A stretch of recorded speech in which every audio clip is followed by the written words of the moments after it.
Okay. Microphones like weapons drawn. Swagger in the twilight dawn. Each word iron, each thought steel. To be heard is the final deal. Howling offense in the midnight haze. Everybody's offended, each one sways. We're offended, you're offended, that's the way. Claim the night with the things we say. Truths clash like broken dreams. Voice to voice, let it scream. What's real in this foggy light? Battle hard till the morning light. Feel the hunger of the crowd. Anxious to erupt so loud. Unity in discord side. Witness as their worlds collide. Howling offense in the midnight haze. Everybody's offended, each one sways. We're offended, you're offended, that's the way. Claim the night with the things we say.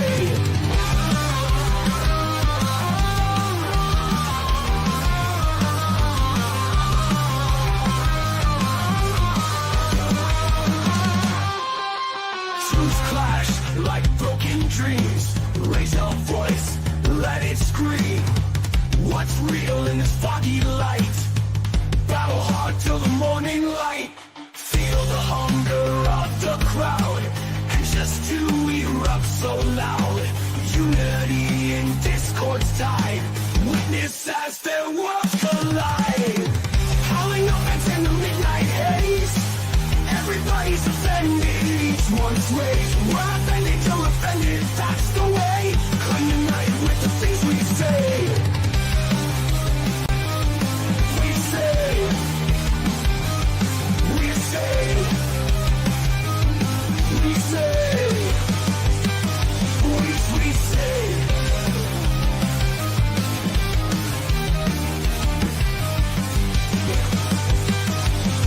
We say. My mother twitted my fucking tip off. My dog stepped on a bee.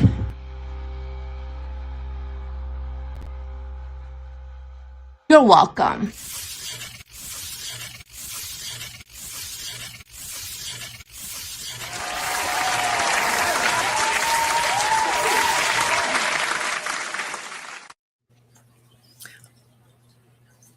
Crap.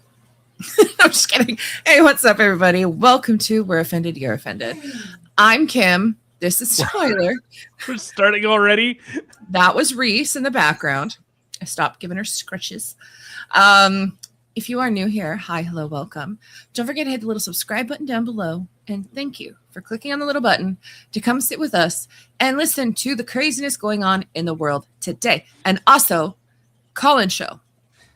Click on the link. Tell us what you want. We want to hear from you. What's going on, Abe? Thank you. Hey, Abe. For being here. There's, I don't really know. Is there really a point in talking about the United States and Iran, having a bit of a boop boop? The war's back on. That's well, we can cliff notes it. Like, I'm kind of interested. The last I heard, they were doing a peacekeeping thing. But girl, well, we can touch on that. I guess this isn't kind of a weird story that's coming out of Regina. I know everyone's like, Regina. Okay, grow up. Regina. That there was a Muslim call to prayer was going to be broadcast over a PA system. And that ain't happening no more. So yay, I guess, kind of. I guess we'll touch on that and some others. What? Why are you pointing? Why are you allowed to point? Why are you pointing? Why are you point? look up. My background. My background, you ding dong. Oh. We're saying Regina. Oh. Well, you made me have to explain it. You ruined it.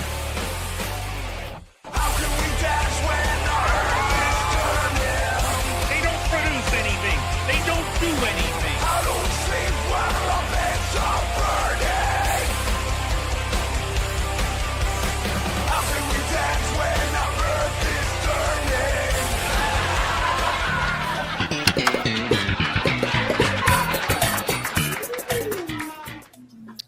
Girl, my God. Hey, so okay, I wanted to show this video. This is a bit of I am Yeah, I think we should just get it legally changed. It's not that much money. We should just do it. We'll hold I the wanna- fundraiser. oh, hold on. Tyler. I am now Tyler. I wanted to show this. This made me laugh, and you know, if you're why just stop. Just stop. I came across this and it made me go, haha. So now, Oh my God, that's so funny. Our middle child sent me this. I was just watching it. Carry on. oh really? All right. Yeah. Mm-hmm. 100%.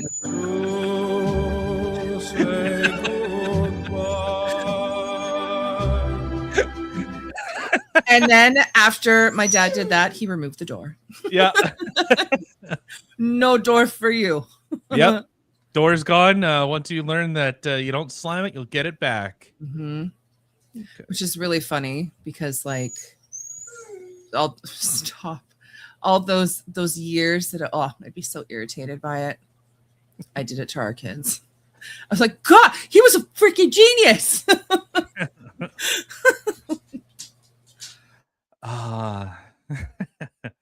Yeah. If you made it through that, you knew exactly what was going on.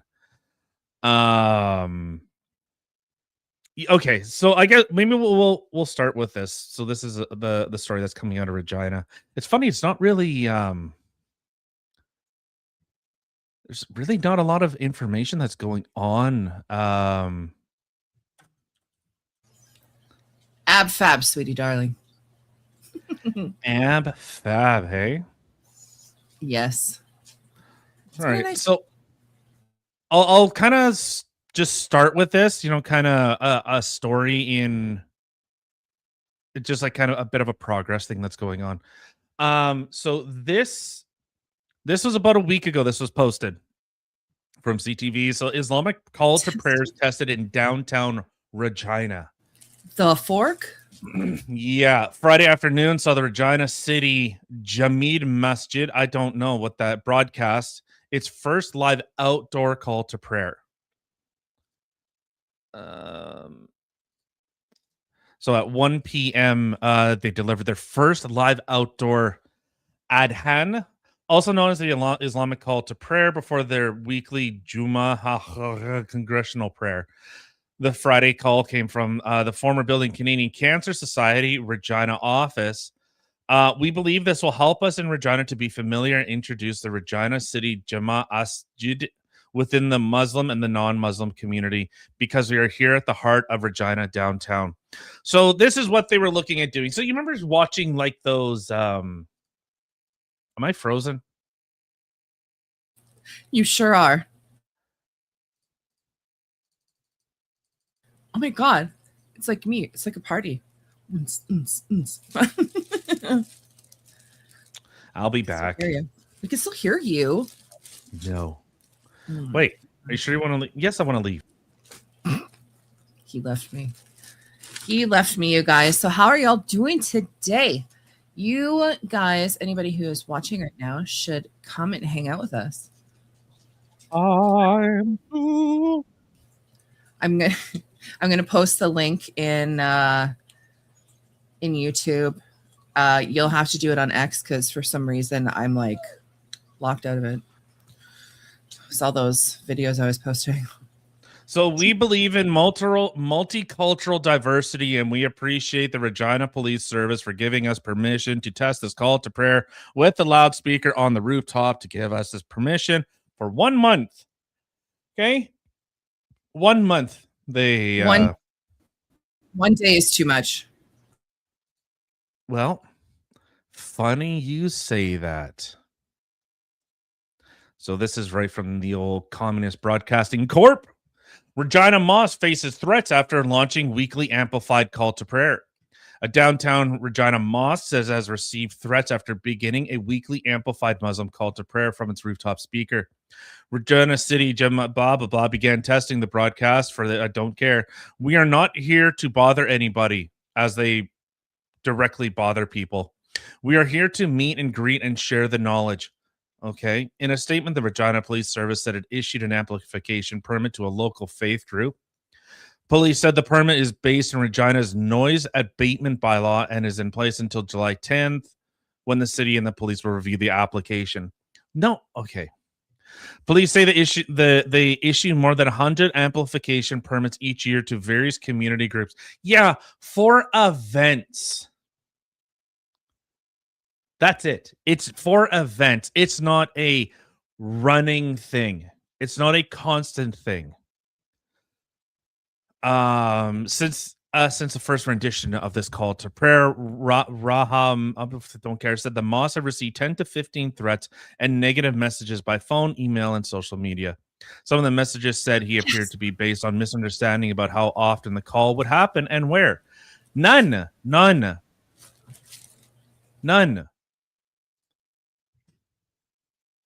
All right, I think we get the point. Now,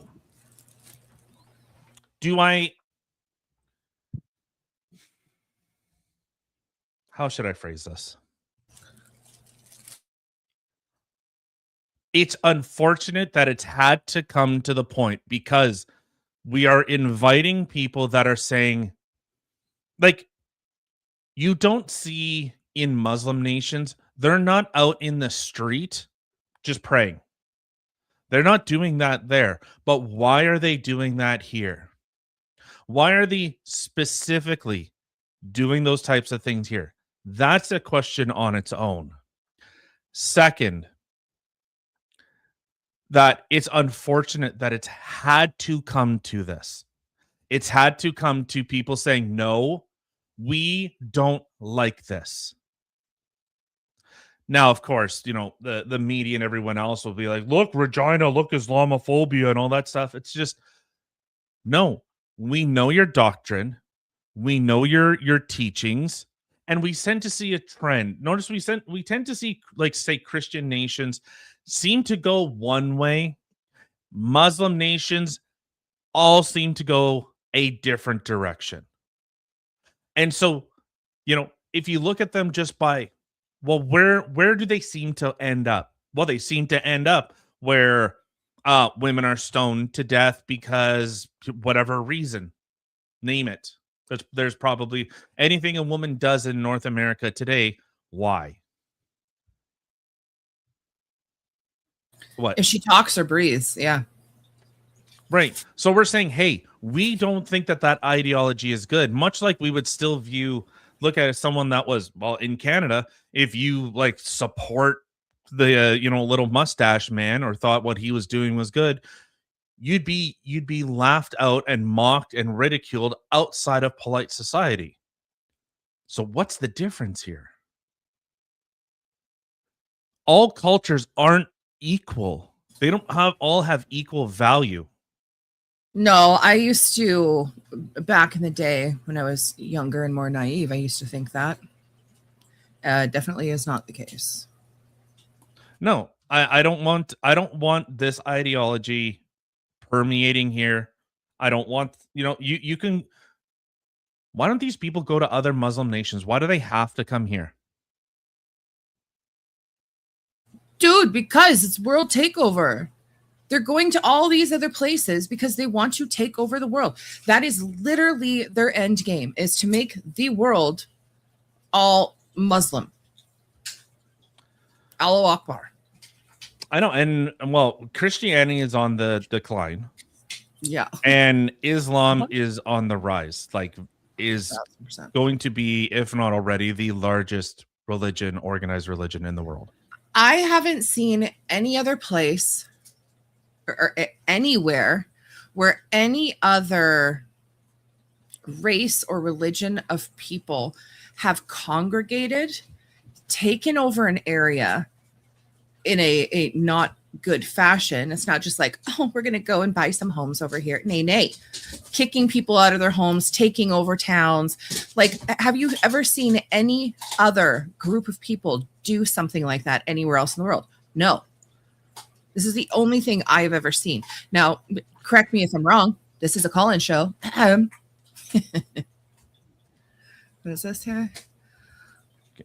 Disorganized religion is disorganized government. It's dangerous. 100%. Well, no, I don't think we want. I don't think you want disorganized kind of anything.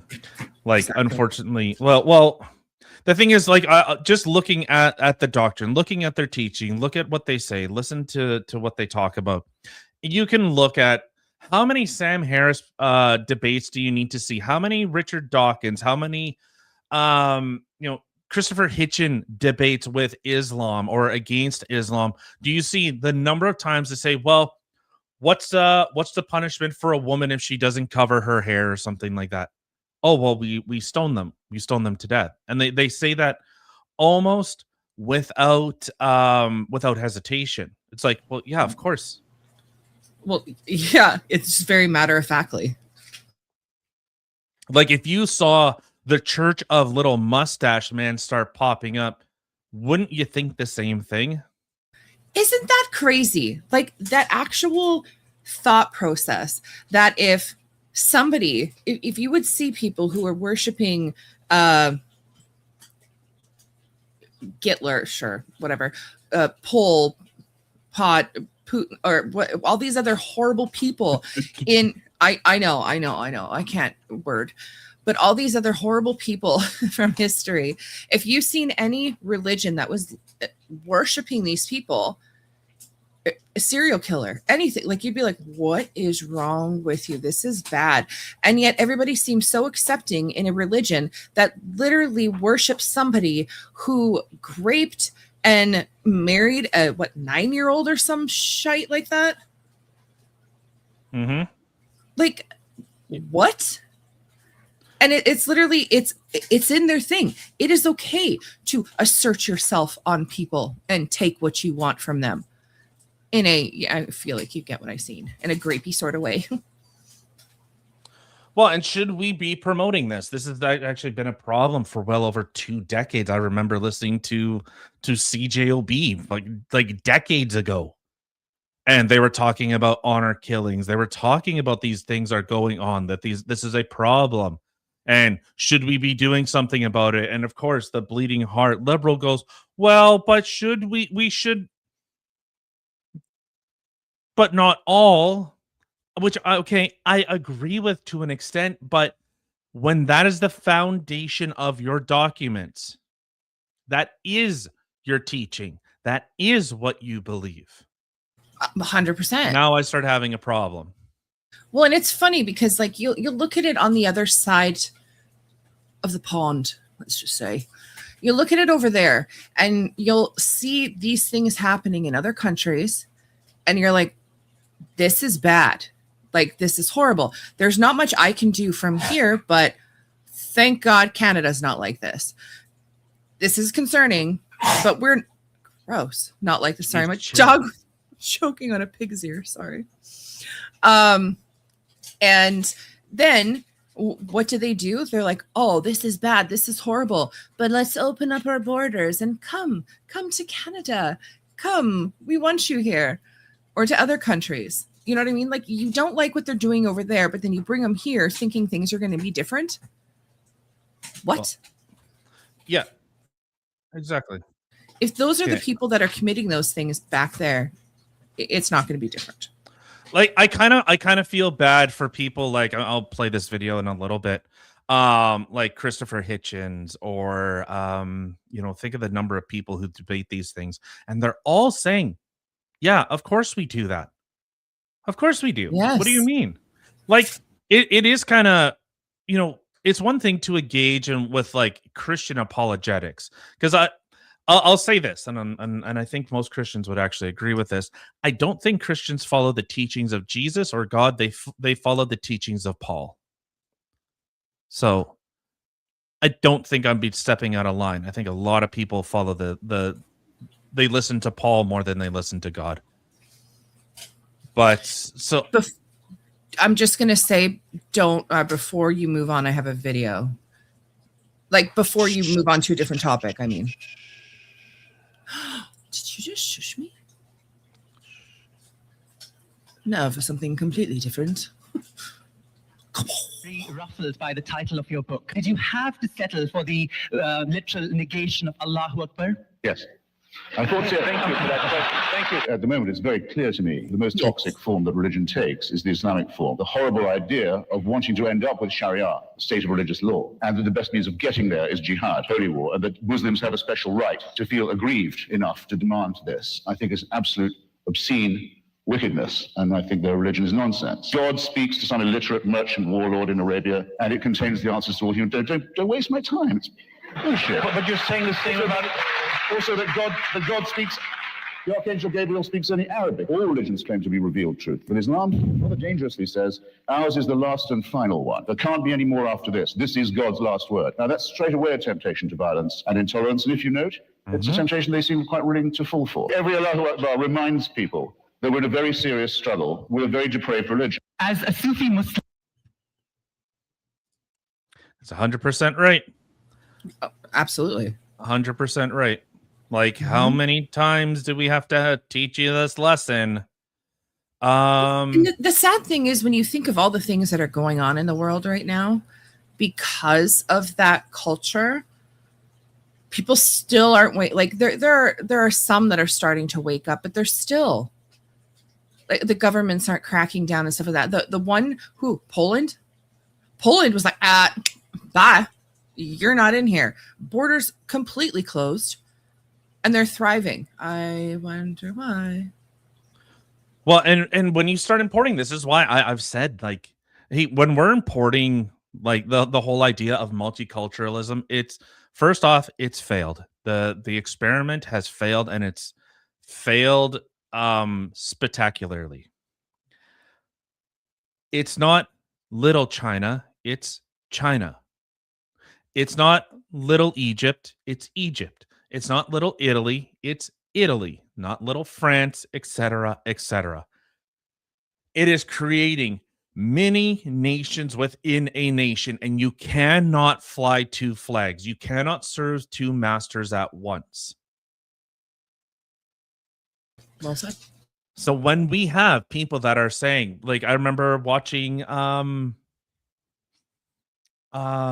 David Menzies from Rebel News, where they were doing all those, remember well, mind you, they haven't really, well, they've died down a little bit, but the whole after October 7th thing in Israel, what happened?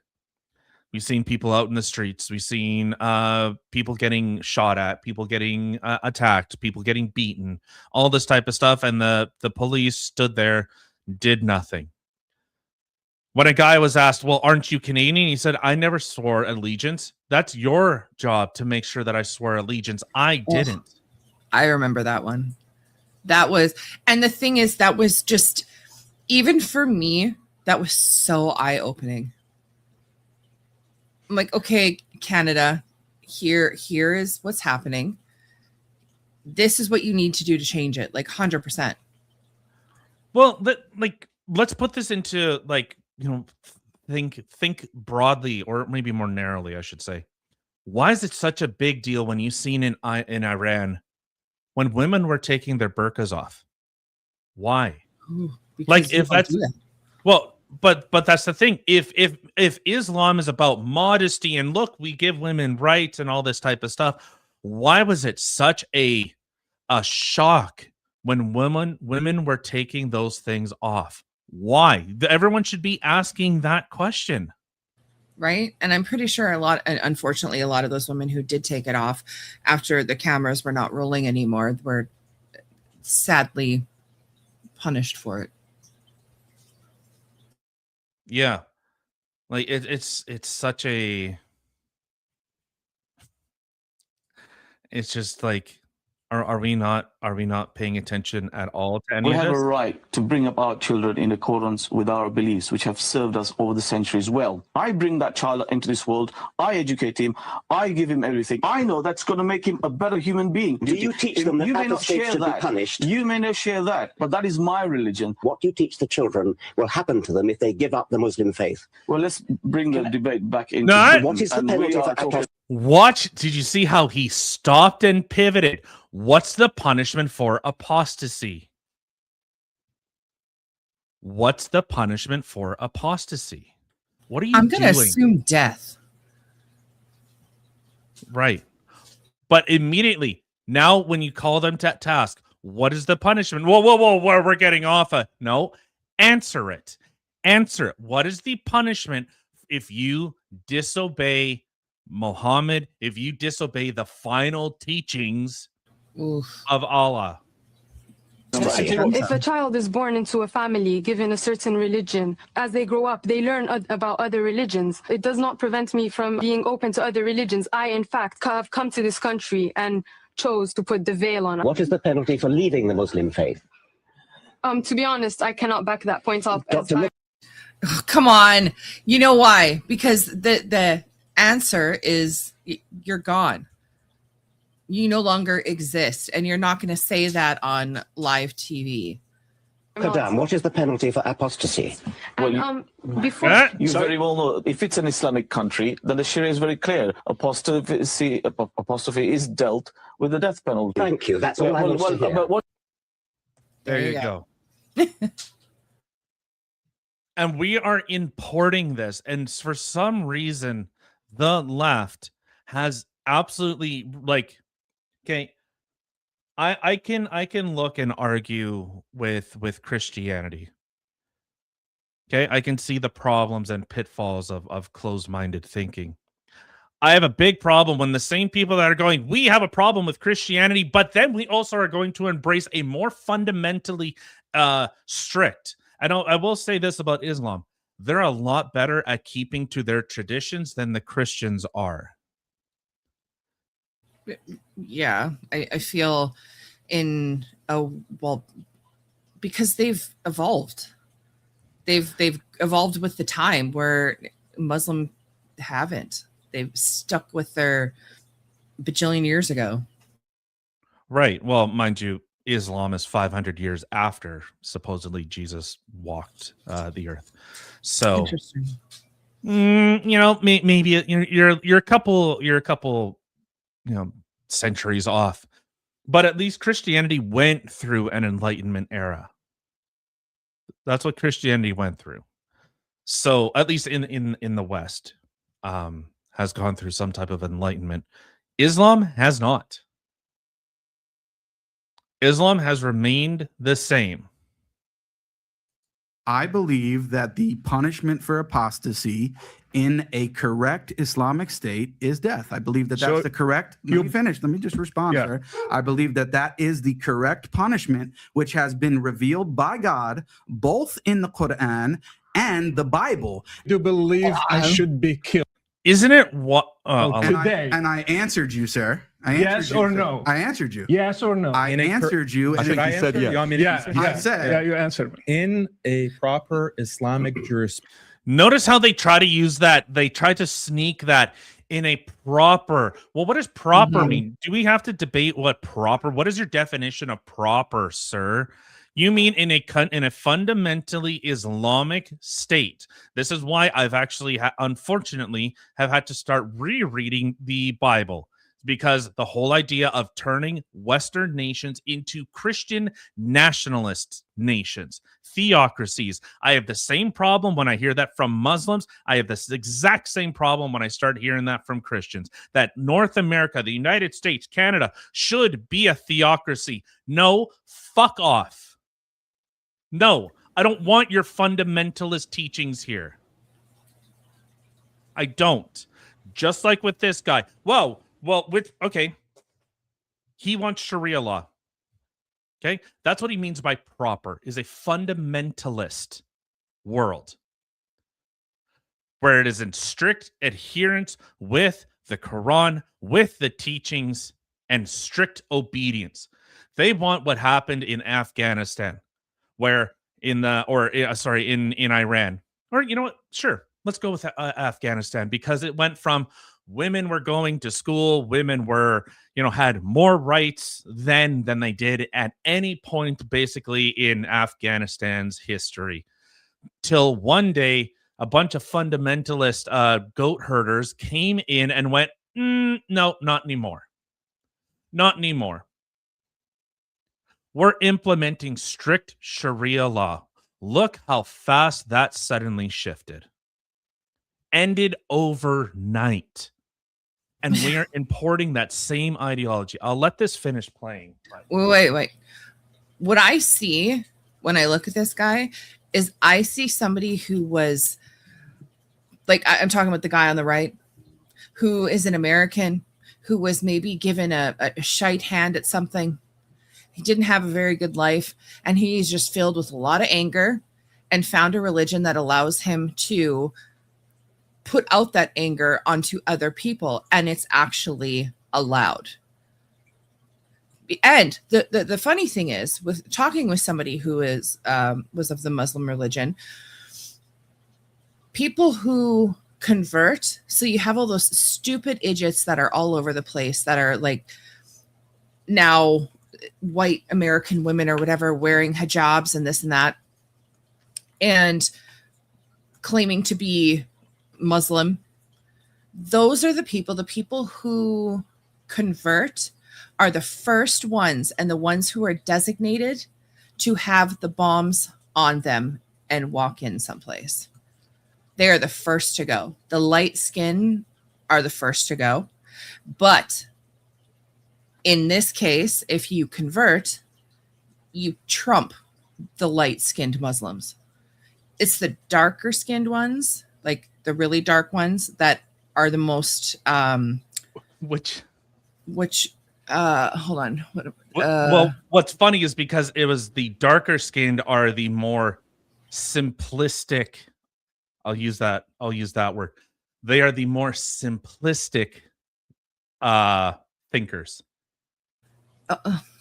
Well, yeah, they're the more oh my god, what is the word? Not erratic, but like when you think of like the far end of it, the more. Well, they're more extreme. I don't know why you keep muting yourself. Oh my god. I said yes, we'll go with extreme. That wasn't the word I was looking for, but we'll go with that. But yes. Prudent jurisdiction in an Islamic nation, all of the laws of Islam and the Sharia as revealed by God should be applied. So if we were in that kind of state, would you do it? Including I'm not the one that with proper due process, with a proper dead man hearing, walking, just like any nation of laws. The laws of the Sharia should be applied, including the death penalty for not only apostates but also blasphemers. You didn't answer me, yes or no? We did answer. Yeah. I believe. Notice how they like try to flowery it. Yeah, look, of course we'd have courts, just like with Iran. If a woman takes, like, the whole idea, like, they're trying to use Western views to try and, soften the edges. They're sanding it down. They're like, well, yeah, of course we have courts and laws, just like any other Western nation. Yes, but what are those laws? As he said, well, we'd have judges and laws that would enforce these things. Okay, that's not what we want. We don't want that. No, they're just trying to justify what they're doing to make it seem and to make they're trying to make us believe that what they're doing is right and allowed.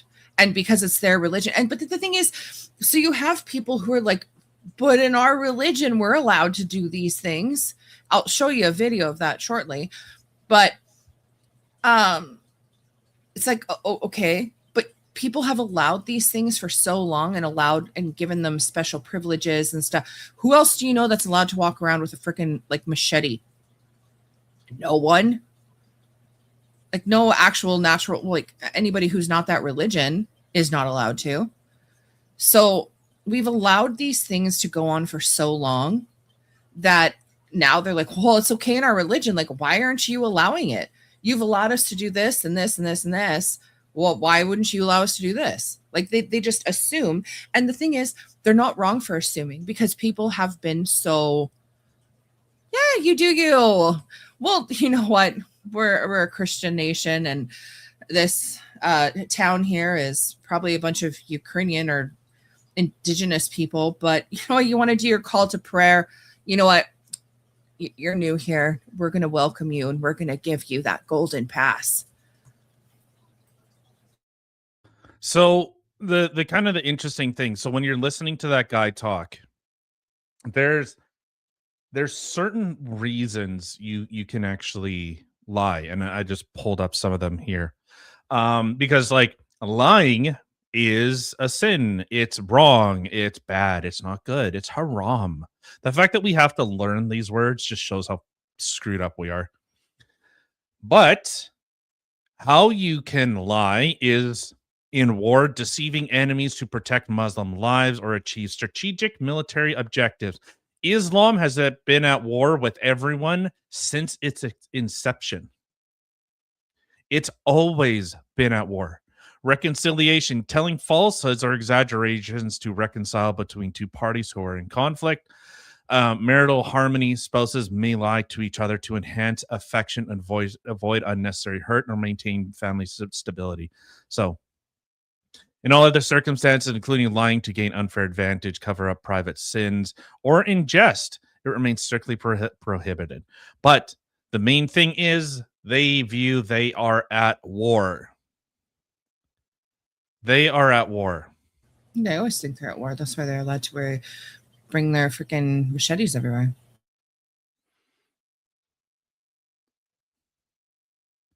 And yet we don't allow people to carry guns. What? Can you... I am having a conversation with you dick. No, you're not. I don't know why you always have to do this and read it on the air. I don't know. I say something and then you right away just go, so anyway, and then start talking about something else. Like, dude, I'm right fucking here. Talk to me. I have nothing to add to the point. I have nothing to... my apologies if I'm... Yeah, I agree with your point. It was a fantastic point you made. I'm going to kind of shift a little. This is how conversation works, motherfucker. It's not. Normally when you're talking with somebody, if you agree with them or whatever, you say something and then move on. You don't just all of a sudden just silence and then... And the anyway. In the name of equality. But what if the majority feel... Look at that liberation. Feel under minority... Here's your liberation, ladies. In the name of equality. But what if the majority feel uncomfortable, feel uneasy, and say they don't want to? I think then the onus is on us as well, isn't it? I mean, to actually reach out. And I'm hoping that this is just going one step towards that, to say to people, look, you know, we're human beings just like you. But if I may we have to hold that. Religious freedom is an extremely important thing. I think most people would agree, I hope in this room, that Britain is the most tolerant place in the world to live, including as a Muslim. Yeah. But let's just and they're destroyed. The issue of social interaction is not very England important, anymore. and not just to me, but obviously to the majority of the British people. What I say tonight, what Yasmin says and other people say tonight, people see our faces, they know who said it. I'm sorry to say this, but nobody knows who you are. They can hear your name, they can't see you. If I say something stupid on television tonight, people know it's me saying it. If you do, with all due respect, you can disappear and no one knows. No, we're not disagreeing. You can say the minorities and the religious... Yes, but it's freaky.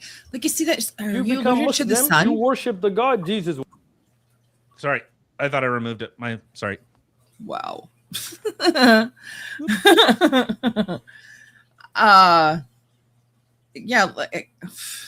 I lost my train of thought. Sorry. Good job. Sorry. Oh boy. Well, and it is one thing to kind of listen to where the view, like, okay, it's one thing from like normie person on the street, but when you start hearing it from the leaders, yeah, I'll see. It's like, here's a video to follow this up, or are we just is a thayyib, someone who is married or was previously married, divorced or widowed, then this person, if he or she commits adultery, the punishment, if caught red-handed, again with 4 witnesses or a confession, is to be stoned. Pause. Till death. I just realized why they always walk around in groups all the time. I always make fun of it because I'm like, you never just see one. They always have a posse with them. That's why. Because they need at least 4. Big brain. Maybe. Big brain. Maybe. But look at that. If you commit adultery, you shall be stoned to death. And we should import this into our country. That's what we should import. Remember, this whole thing started because of a call to prayer. Why are we seeing in Montreal out front of Catholic churches or just churches in general? Why are they intentionally blocking streets saying that's our religion? Cool. Go do that in your country. Or at your fork in church. Like you have your mosques and stuff, which is completely crazy to me.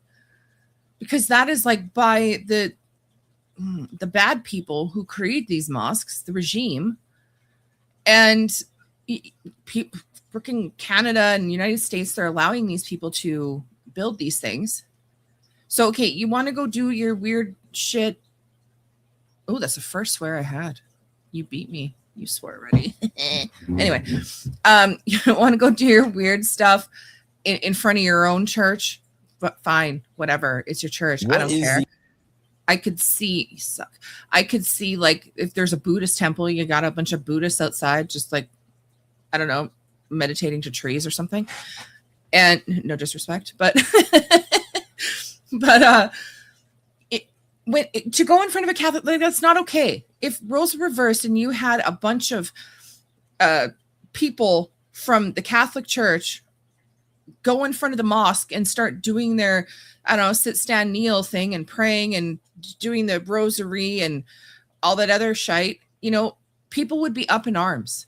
People would be having a fit, and that's so disrespectful. That's xenophobic and blah, blah, blah, blah, blah. But if you were forced to, like, do it or else. Well, when you're given the ultimatum, do it, pray the rosary, or we're going to put a bullet in you. Right? Then you know, grab the Glock, my friend. Grab it. I only had to do that once, and it was enough. You remember seeing? I remember seeing this, and it's just beta. Here you go. You live in a white country rather than your own country. You live in London. Country. Why do you live in a white country? I'm sorry. It's not a white country. Because I want to tell people about Islam. And if I stay in a Muslim country, they're already Muslim. So there's no point of me telling them about Islam, right? So I have to be in a place where people are not Muslim, right? So if I'm in the UK, there is a lot of people who are from different religions, different faiths, where I can have a dialogue, because this is what I do, right? Interfaith, religious discourse, and all of that. Do it online, dude. Engage with different people. Yeah. Could a Christian move to a Muslim country and freely and openly convert the people from Islam to Muslim? I mean, to Christian. Well, ideally, under Islamic law, no, you're not allowed to, because Christianity is false, while Islam is the truth. And so just why because you are that's such a fun. So okay. Notice how he just like, yeah, Islam is truth, Christianity is false. It's like, wait a second, your reference is the Bible. Everything you believe is from the Bible. So beta. Exactly. You're a bit of a beta.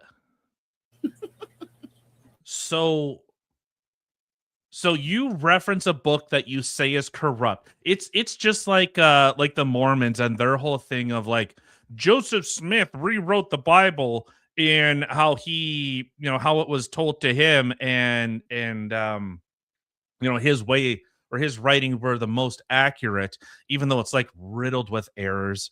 I can't remember. They like shoved in like weird stuff. Like he basically just took the King James version of the Bible and just like planted it. Like, that's really all Joseph Smith did. But like, so you're referencing, your only reference is a book, and then anything that book says that your book doesn't say is wrong, but your book is somehow right. Yes. Gesundheit. Wow, I heard that from up here. You guys are liberal. I'll answer you. Just because you guys are liberals, following liberalism, and you believe that anyone can do whatever they want to do, that does not mean that we're also You liberal. see him like right? condescendingly laughing. We don't at that? allow harmful ideologies for our children. We don't allow these harmful ideologies to infiltrate into our people. When tolerance becomes a one-way street, it leads to cultural suicide. When I am able to fly to Saudi Arabia with my Bible in hand, with my cross around my neck, to go to Mecca and go to a church, then guess what? We're good to go. But until that point, we have to understand the objectives and the goals that Islam. Just because you guys are liberal. Oh, why'd you cut It's it off so- there, you dick? No, You it's blue-balled so- me. It's so funny because that guy's like, no, you couldn't come to a Muslim country and start talking about Christianity and trying to convert people and stuff because we don't allow harmful things taught to our children. Are you crazy? No, you don't teach them. You won't allow them to be taught harmful things, even though I'm sure you teach them the Quran and also you do bad things to children there. But I mean, Christianity, that's just, ugh. The Bible is so much worse than being raped and taught to hate and kill people who aren't. Well, but the Bible does teach that. That's why I asked. Now I've had to dust off the old arguments about religion because of the idea, the rise in Christian nationalism. So, which nationalism? Is it the nationalism that says that we embrace the Levitical laws? Do we embrace those? I'm sure there'd be a very strong fundamental group that would say, yeah, why not? That's the word of God. So yeah, we should. Just as I have a problem with people, even prominent people, that are saying, yeah, that this is our job. Our job here is to convert, is to expand, is to invade. We aren't at war. So yeah, that's what I think. I think most Christians actually follow the teachings of Paul, not the teachings of Jesus. I think that's a fair statement. Sure. I know Paul, nothing what you're talking about. So Jesus, God have laws that they gave to Moses, the Levitical laws. There's like 317 laws that Christians are supposed to adhere to. That most, if not all, don't. But it was Paul that said those laws have been fulfilled. So who do you believe? Do you follow Paul and he's saying that God or Jesus came and fulfilled those laws? We no longer live under Levitical laws. Or do you follow God / Jesus when he says not one iota of those laws are to be changed until heaven and earth no longer exist? Which one do you follow? Are you following God or are you following Paul? And I say Christians of today follow the teachings of Paul, not God. Okay. Yeah, I would 100% agree with that then. Yes. Thank you for that explanation. I'm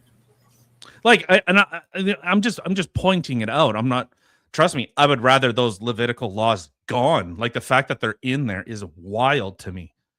They are barbaric, not barbaric. That's barbaric.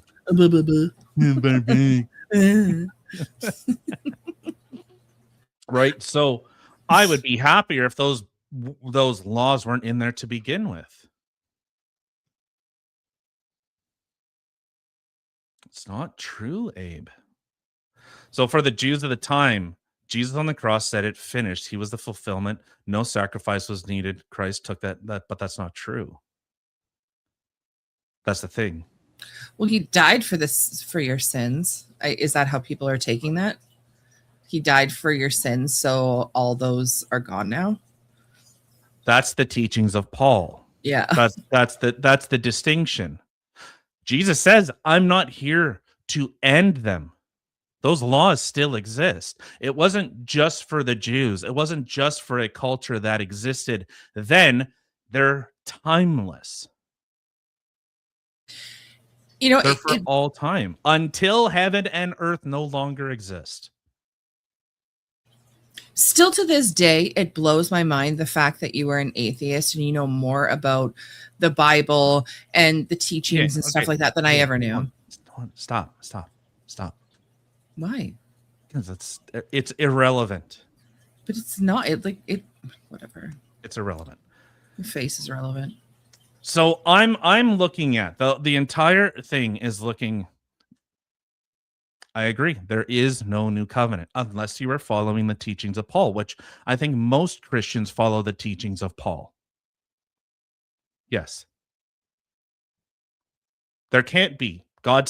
Jesus said that there is no new covenant. It was Paul that said there is a new covenant.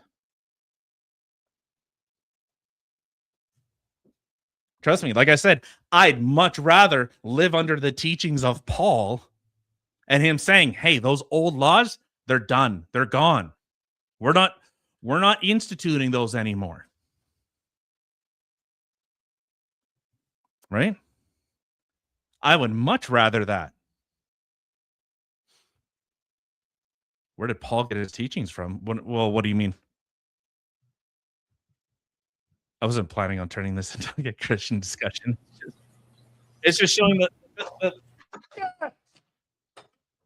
Did you just knock down your pyramid? No. It still stands. Abe, you're more than welcome to. You're more than welcome. I'd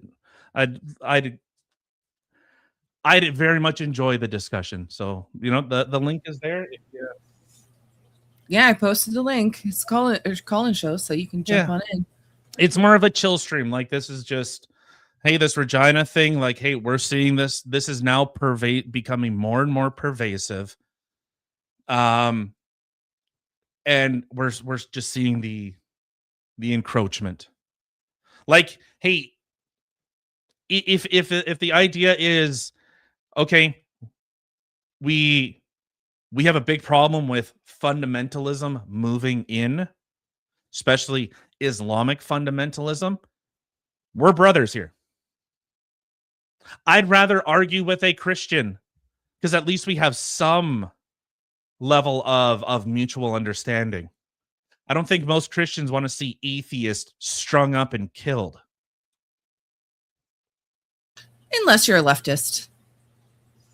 But most of those aren't Christians. So I think actually the background that you have right now is kind of perfect for this conversation because we're talking about Canada, the invasion, and it's, Canada is falling. Yeah, this is the idea of multiculturalism. You know what? I see the problems. We see what happens in Iran, the morality police. Is that what we want? Does the West want morality laws in place? If you speak out against your teaching that you should be you should be put to death for not following man in the sky's views. No, I'm good. However, I think our government definitely would want a country more like that. Just blindly follow what they say, and if you don't, then they're punished. Oh wait, they've done stuff like that before COVID, right? Well, and I'm trying to wonder why. Like, why would you encourage a more like a sect of religion or an ideology so much more extreme than anything that's in Canada now? Why would you not only import it, embrace it, and say demand it? Remember, Mark Carney said Muslim values are Canadian values. Muslim values. So that is going to the Quran. What does the Quran say about this thing? When you hear the imams and their shahs talking about this type of stuff, when you hear them saying that, yes, this is what we're here to implement Sharia law. So you mean like what the caliphate that was going on with ISIS? So are we importing that? Are we importing Wahhabism? Or is it just the trend where these things seem to go? Again, I look at the fruits of what is being produced here. Islam nations seem to trend one direction. It's a direction I find it is an anathema to the survival of human flourishment. I don't want that stuff anywhere near. Nope. I don't want any of it. So that's why I asked, like, why the embracing of a ideology that seeks to destroy? Because is Mark Carney, is he Muslim?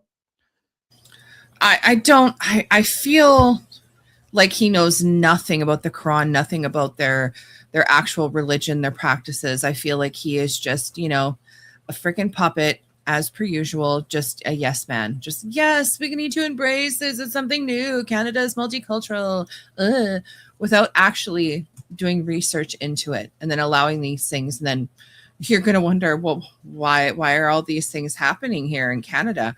Because you let it in. You didn't do your friggin' background checks. You didn't get them to pledge allegiance to Canada or whatever. Well, and why are places like Pakistan, India, they're happy to get rid of these people?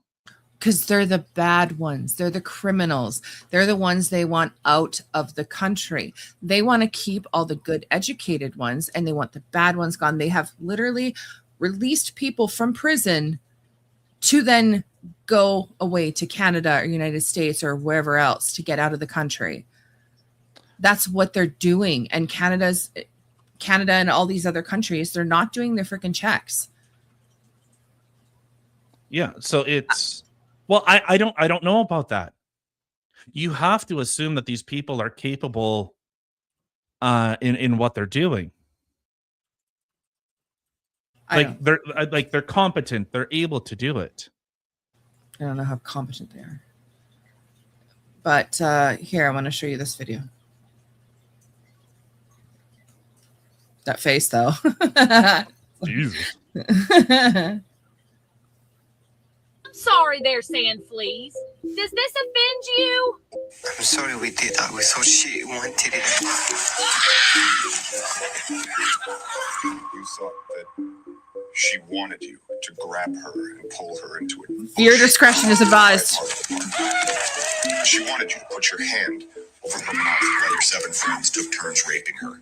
She had to crawl out of those bushes on her hands and knees, and now she lives every single day afraid of what you and your friends might do since you were acquitted. That's very good work by your attorney, by the way, painting them as the victim. What was it? Traumatic integration? These the values you're teaching your children? I teach him the values from Quran and these values from our family. If these are your values, that women in America and Europe deserve to be raped because of a dress code, why did you come here? You know that we have several war in our country and we have a dangerous life. That's why we are here. And I think you know that. Do you know what I think? Why? I don't think it was the good ones that got out of your country. I think it was the bad ones. And I think you brought with you your archaic value system. You're not aware of where this clip is from? It's from a movie that just came out called Citizens Vigilante. And apparently, Germany's already banned this movie because, I quote, they don't want to offend anybody. And you know what I have to say to that? Tough titty said the kitty, because this is what offends me. Listen here, honey child, that's just scratching the surface. Let's not even jump off into what they're doing to the Christians down in Nigeria. what's happening in Ireland, in Scotland, in Germany, in Australia, in the UK. I mean, hell, look what's even happening on our own soil in the United States. After all of that, you think that I have to worry about your feelings? Right. Blow them at your ass. To everybody else, I highly encourage that you go over to X, to Elon Musk's page, and you download the movie, because that's the only place that you can get it right now, and you watch it. And I hope and pray that by watching this movie, it will finally start waking everyone up and lighting a fire under your asses. The time of playing nice is gone. Yep. It is no more. It is time for us to start flipping some damn tables. Yeah, So yeah. I'm sorry there, sand fleas. Sand fleas. I'm telling you, if she was like standing up in front of me preaching this shit, I'm like, yes. Just gets you pumped. But facts, like people need to start waking up. I actually want to try and see if I can find this movie. Here you go, right from the Daily Mail. You know, ask me no questions, or a gentleman never, whatever. Ask me no questions, I'll tell you no lies. Bangladeshi man who raped a girl 12 and groomed a 9-year-old lacked English moral values and had dangerous attitude toward young girls because of his culture. His culture. Right? Insisted he was engaging in typical experimentation for someone his age. This is a 20-year-old man. When he began meeting up with his first victim, an autistic child with mental age lower than her chronological age. Sexual predator has now been jailed for 15 years. But that's it. His culture. Culture. That's the main word. Hold on. You mean this? No! Help me, please! This Pakistani man attempted to rape a 14-year-old British girl. He tried to fight and escape, but they apprehended him and they handed him to police. Our religion. My religion. My religion. Tell me. Would you like to take a guess at this man's name? You're correct. It's Muhammad. Muhammad here believes that it's okay that he attempted to rape a 14-year-old girl because his religion, and he is a Muslim, tells him that it's okay. I'm taking this to my embassy. He believes attempted rape at a 14-year-old girl is perfectly normal and that his embassy will bail him out of this situation. And who knows? They might. This Muhammad tried to rape 12-year-old girls. This Muhammad tried to rape an 11-year-old girl. This Muhammad tried to rape a 13-year-old girl. And this goes on and on and on. In fact, listen to this sick pervert. You couldn't control yourself. Look at his face. What was it that you couldn't control?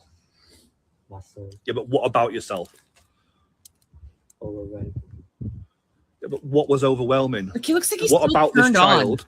was overwhelming? What about this child was so strong that you couldn't control it? You ask me, there's no saving that. Here's a woman that gets chased around the gym by an attempted rapist. And she actually fights him off. She fights so hard and so brave to get away from him. But she shouldn't have to. This shouldn't be normal. Then you look at these statistics from Europe, and seriously, people can't figure this out. They go, what? Oh, why? Why are all these European countries, why are they doing so many rapes? Oh, it's probably these white people all of a sudden, especially the British. Just can't control fancy a bit of themselves. rape all of a sudden. No, that's probably what it is. But Poland just aren't doing the rapes like everybody else. What's going on? But it's not just the lack of rape going on. Poland seems to be kicking ass everywhere else. I mean, take a look at these cities. Take a look at how well they're doing. How are they doing all this? What could be the difference? Gosh, what could be the difference between Poland and the rest of these European countries? No one can figure it out. It really is that complicated, apparently. Close the Let's figure borders. it out. Here's Britain before, and here's Britain now. All right, let you try tripping. You tried tripping. You tried tripping. Allah. Is this what? Okay, now here's Britain before again. Let's see if we can figure out the difference. Okay, here's before once really more. tricky though. Beautiful markets, people cleaning the streets. Okay, all right. Now let's go back to Britain now. Oh, okay. I think I've nearly worked it out. Okay, so here's Britain before again. Okay, looking pretty good and harmonious. Now let's go back to Britain now.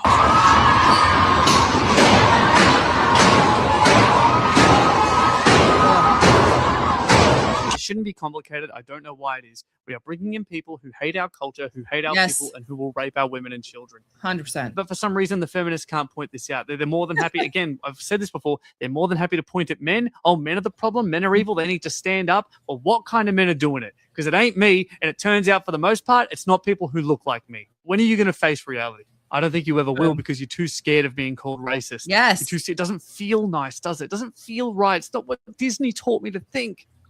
Well, it's reality. Wake up or perish. Facts. Yeah. That- and no, go ahead. No, Well,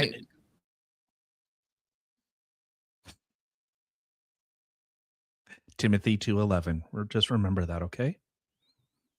I'm invoking the will of Timothy 2. Yeah, look it up. Look up Timothy 2:11.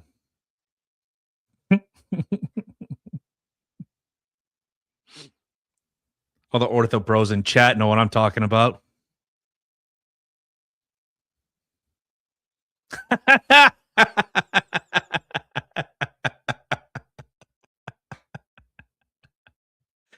Oh, hell no.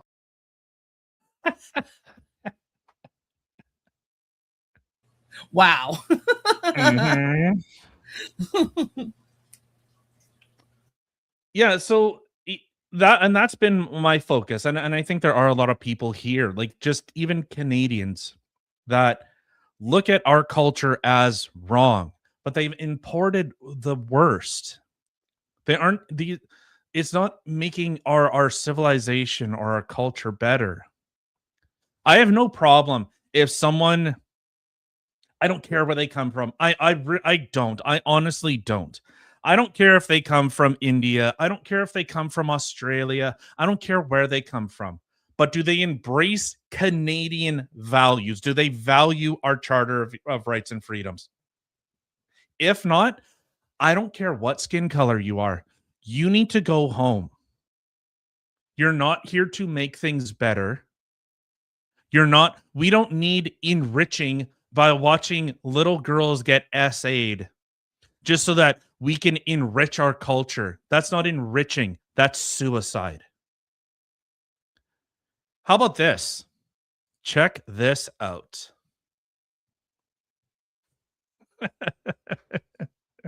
You're not, King? Here's from the Telegraph.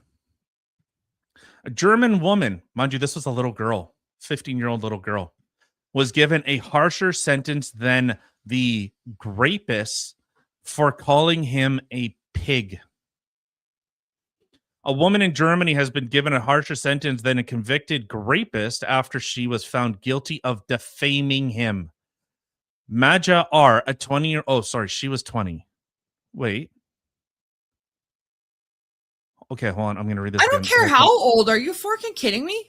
Oh, Maja R, a 20-year-old from Hamburg, called him a disgraceful racist pig and a disgusting freak, defamatory under German law. Remember, Germany has free speech. He was one of 9 attackers. Okay, sorry. There we go. Yeah, okay, I wasn't crazy. One of 9 attackers who gang assaulted a 15-year-old girl in Hamburg Park in 2020 in a case that shocked the city. Maja R was sentenced to a weekend in jail for her verbal attacks. The rapist was given a suspended sentence and served no prison time due to his age. The sentence has sparked anger over what critics see as flaws in Germany's two-tiered system. That's my wording, not theirs. Maja R expressed his disgust in a direct message to one of the gang rapists via WhatsApp after his name and numbers were leaked on Snapchat. She told the court she sent her message to him without thinking twice. You shouldn't have to. In fact, there was one on Piers Morgan. There was this girl that she was assaulted by a cultural enrichment, an engineer, an austere scholar, a doctor. And it doesn't matter what you are, pigs are pigs. No, that's It's a monster. That's the joke. That's the joke. That all these people are doctors and engineers. That's why they need to come here for some reason. But yet they all seem to work at like Tim Hortons because I guess Tim Hortons, like the joke was that like the biggest employer of philosophy majors is Starbucks. I'm pretty sure in Canada the biggest employer of like doctors and engineers is Tim Hortons.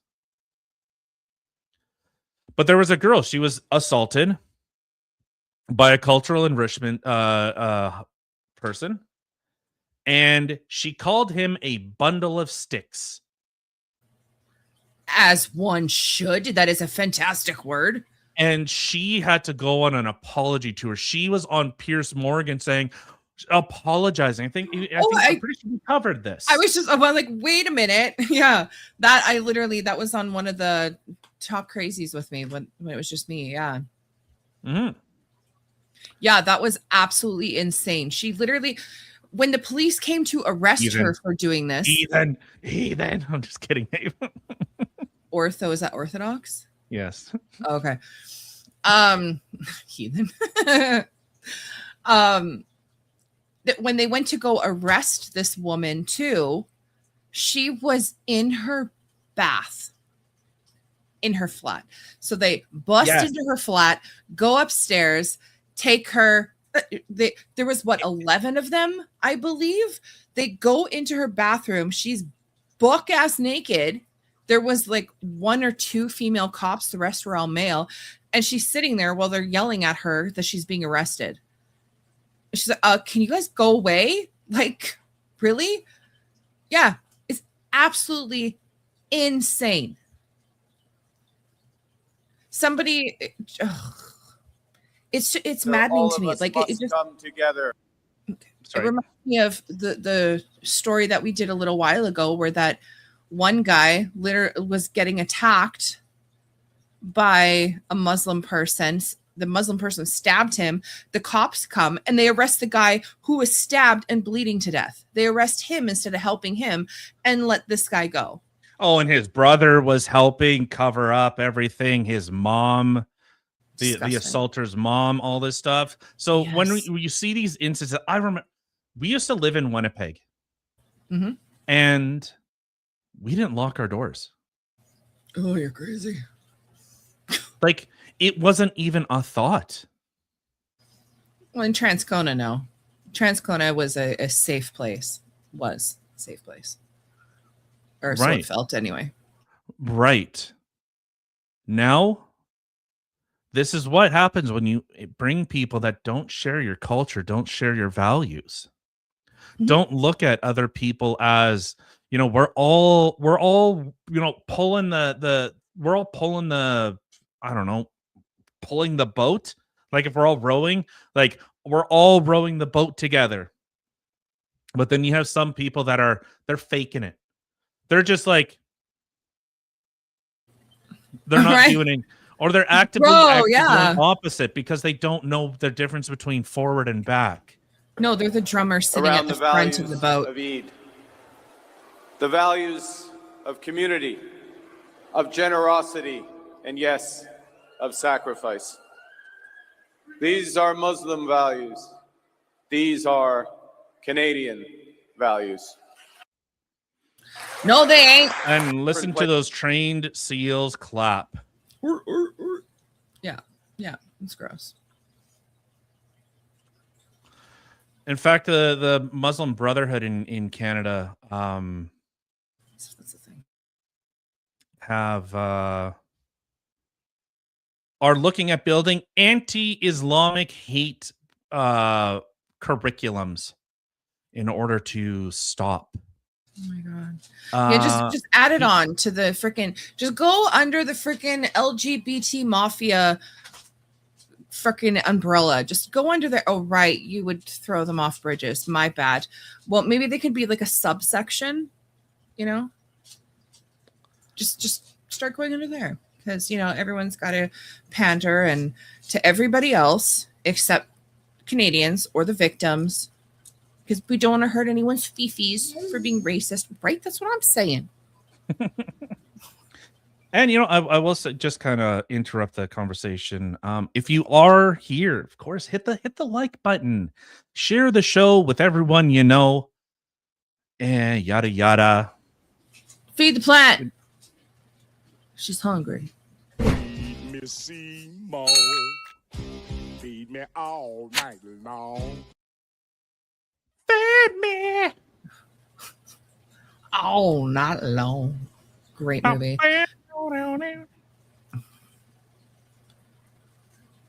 Oh, someone's getting called out. Abe's getting called out. So Shane from YouTube says, then apparently you don't know how to read your Bible, Abe, if you think that Noahide laws don't apply as you as to you as a Christian. So, I guess we can wrap up with this. Unless if there is more that you want to talk about, you're more than welcome to. I got a juicy Barry the Beaver episode. So I just want to make that clear. Want to make it clear. So if you are, like I said, if you are new here, share the show. We much appreciate you guys spending your Saturday evenings with us while the weekend has finally winded down. It's good just to kind of just relax a little bit. Hey, you know what? I will say this. Cool Vic is streaming right now. We're bigger than he is. Suck it, Cool Vic. Oh, shit. Love it. Here, I got one for you. So I said add. There we go. There we go.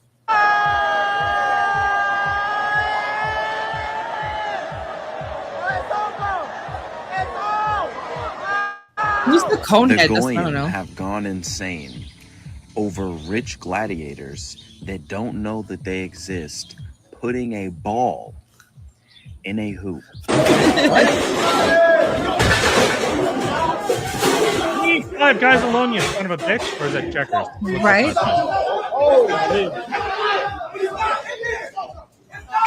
Could you imagine? The employee What in the the white t-shirt throwing hot fries out the basket is getting jumped at his place of employment by about 27 wild animals. Why? Animals, Because indeed. he was a Spurs fan. This is insane. Crazy. NYC comedy. Oh my God. This isn't comedy. Imagine getting stomped on, punched, and slammed with restaurant chairs by a bunch of subhuman retards because you like a different basketball team. Right? Basketball. God, they wildin', gang.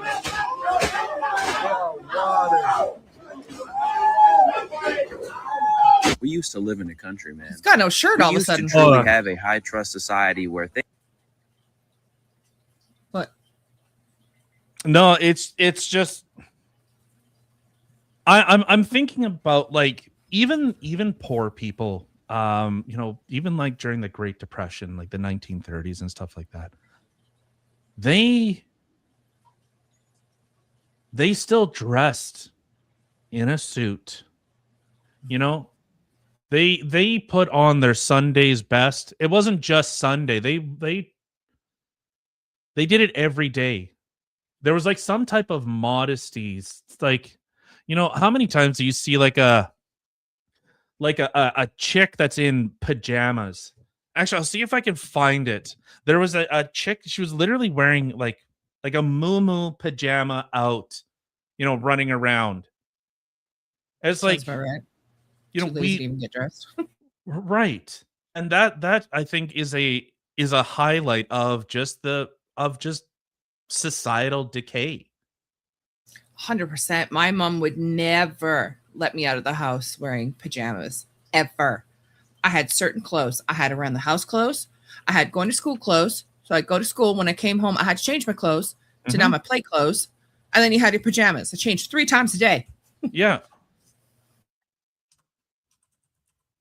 Yeah, you can same with the shoes. keep it going. Okay. Things like this were truly unthinkable. This nation stopped having a reverence for Jesus Christ. It stopped having a reverence for the Bible. Now random American citizens are getting tribalistically attacked and harassed because people have more reverence for sports teams and for athletes than they do for Jesus. Is this not demonic to you? to just lose your humanity because of your reverence for sports teams, right? Think about this. The people that are on these sports teams are making tens and hundreds of millions of dollars a year. They don't know you. They don't care about you. They don't care about your parlays. They could care less about how much you're betting on them. They are doing a job. They are playing a game. Yeah. It's a game. It doesn't matter. It builds community, I guess, kind of, not in this context. You are risking felonies. You are hurting other people because y'all like different sports teams. You're a goyim. Have y'all ever seen Gears of War fans go beat the hell out of Halo fans because they like different games? Y'all ever seen a group of Naruto fans go beat the hell out of a Hunter x Hunter fan because they like different anime? Why does this only exist in sports? I'm very pro playing sports, but I am not pro fangirling of professional sports. And I know most sports fandoms are not like this, but this is some of the most blatant, satanic idolatry of things that truly don't matter that I have seen in recent memory. He explained that so well, and coming from somebody who is not a religious person, I'm just gonna say Y'all need Jesus.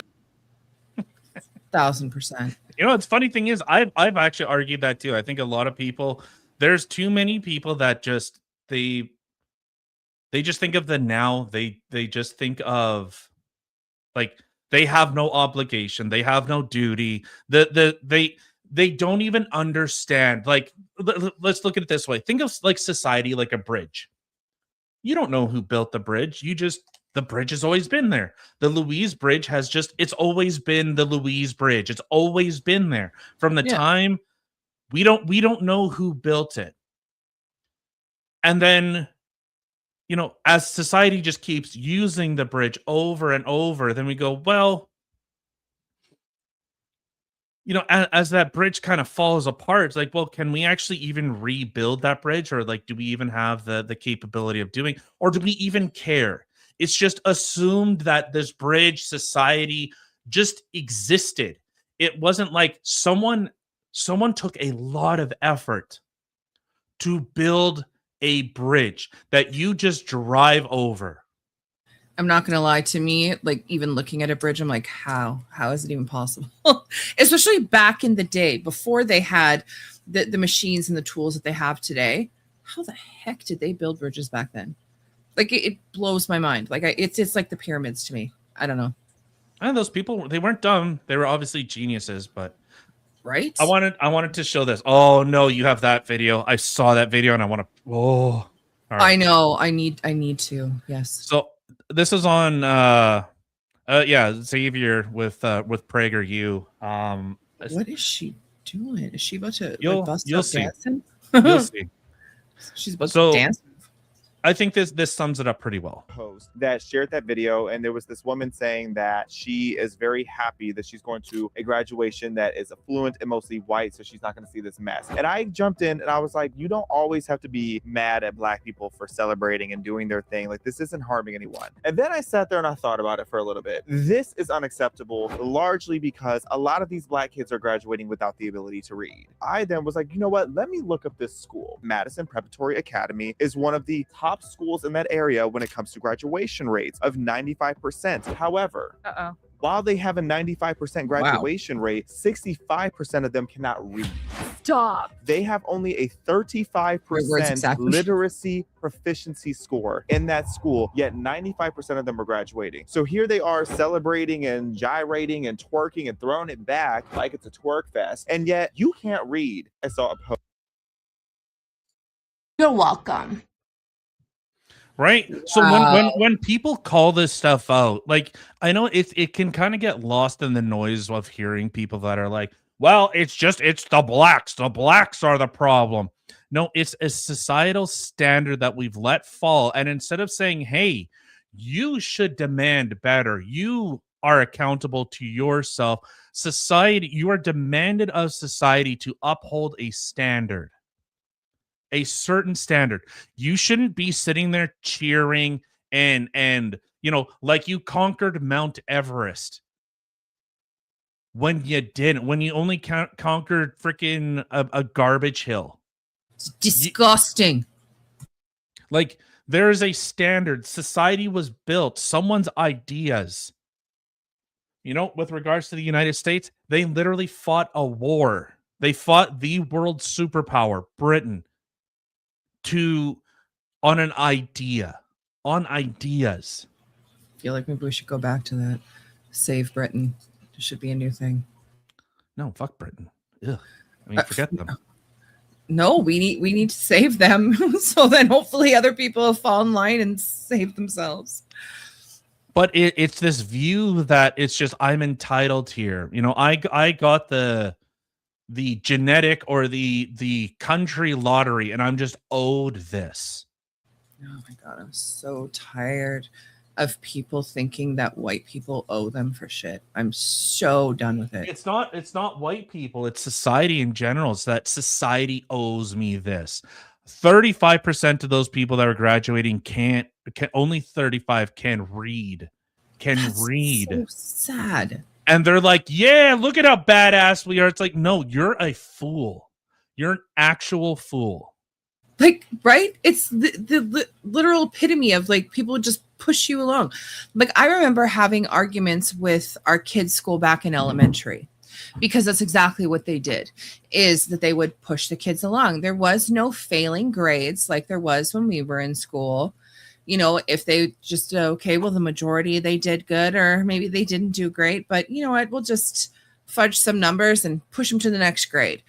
And that's always been one of my arguments, because then they hit high school, where high school is, well, at least our high school anyway, is more strict in the fact that you can fail courses, because now it's in a course thing, not just the grade. So you can move up in the grade, but then you have to repeat. That's fair. That is fair. I don't have Alexa, but I got Google and freaking love Jamal. Anyway, but then you go to high school and these kids are like, what is happening? How am I failing this? How do I have to repeat this now? Like, this doesn't make any sense, because they were pushed along so much. They go into high school, or then, God forbid, like clearly these people's school was the same all the way through to grade 12. There was no little bit of learning there. They were pushed along all the way. Now you're going to put them into the real world. This is literally what creates people like that video we watched, probably like a year ago, of that kid crying because he worked at Starbucks and he had to work an 8-hour shift. This is what creates things like that. Like, it's not okay. This is so ridiculous. You're not helping the kids out in any sort of way. You're setting them up for failure. And yet they're sitting there celebrating, thinking, oh God, look at us. We're so smart. I'm sorry. What does that say? Congratulations. Oh, thank you. Come on. Yeah, well, okay, so we'll play this. Yeah, King's saying like, why do we need to read? Yeah, we have robots and stuff that do it for us. And then, yeah, literally math teacher was saying, well, you won't always have a calculator. How many times did you hear that? Yeah. Right. It's quite literally. Hi, Nye. Yes, I've gotten very good at learning how to Google all my problems. Jamal is my co-pilot.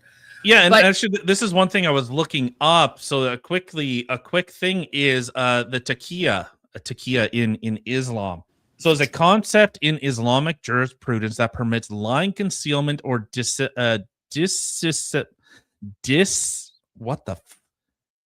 dissimulation. Oh, you went to that school, didn't you? You can't read. I'm just kidding. Oh, crap. They'd be like, "What's a concealment?" I've never seen or heard that weird word. Of one's faith or beliefs under specific circumstances, primarily to avoid persecution or harm. While most commonly associated with Shia Islam as a fundamental principle for self-preservation against persecution, Sunni scholars also recognize it as a limited concession permitted only in a case of extreme necessity, such as fear of death or severe injury. The practice is distinct from general deception, but overlaps with related concepts. The Tariya created a false impression, though technically true, but ambiguous statements often preferred in Sunni context. The Mudarat, the Sunni counterpoint in Shia Taqiyya, involving social that word, and Kitman, lying by omission. So these are things that are expressly permitted. Right. So there we go. Sure. It's the idea that you can lie. Like, technically, I'm telling the truth. So you remember the guy saying, like, in a proper Islam state, and we do X, Y, and Z, then it's okay to stone a woman to death or to deal with apostasy or anything like that. It's like, well, if all these things lined up, like every Islamic nation, but anyways. Right now, including North America. Mm-hmm. New York. Right. Well, is that not still considered North America? America. All right. Well. Oh, let's get into it. This made me. I hadn't even seen the video, and I didn't watch the full thing yet, but I had heard about it. God, this makes me so disgusting. So, pretty sure everybody who is watching this is fully aware of the situation here with Justin Metcalf and whatever that POS's name is, at a track meet or a game or something like that. They were under a tent. White kid and all his friends were telling black kid to go away, please leave, because he was causing issues. Told him 15 times to leave. White kid pushed black kid stabbed white kid in heart, and everybody is calling this Justin a monster. And they're all on the other kid's side, and they're just so outraged that this black kid is serving the time he is serving. And this is the outcome that is going all over TikTok right now. It's so disgusting. The death of Austin Metcalf has drawn anger online after earlier posts showed people pretending to urinate on his grave. The new trend, called the Austin Bop, appears to show young users dancing to a song about Metcalf's death.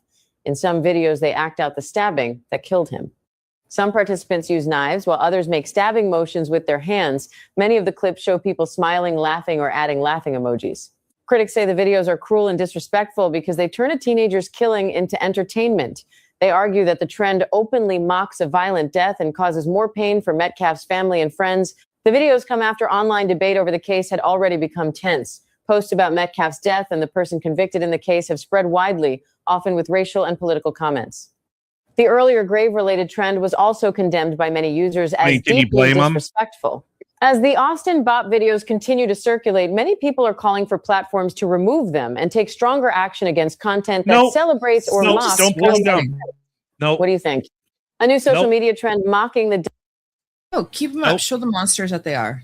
Yeah, I want their faces. I want to see these people. So when they try and get a job and they look up, Aquarius, you whatever name, whatever their black name is.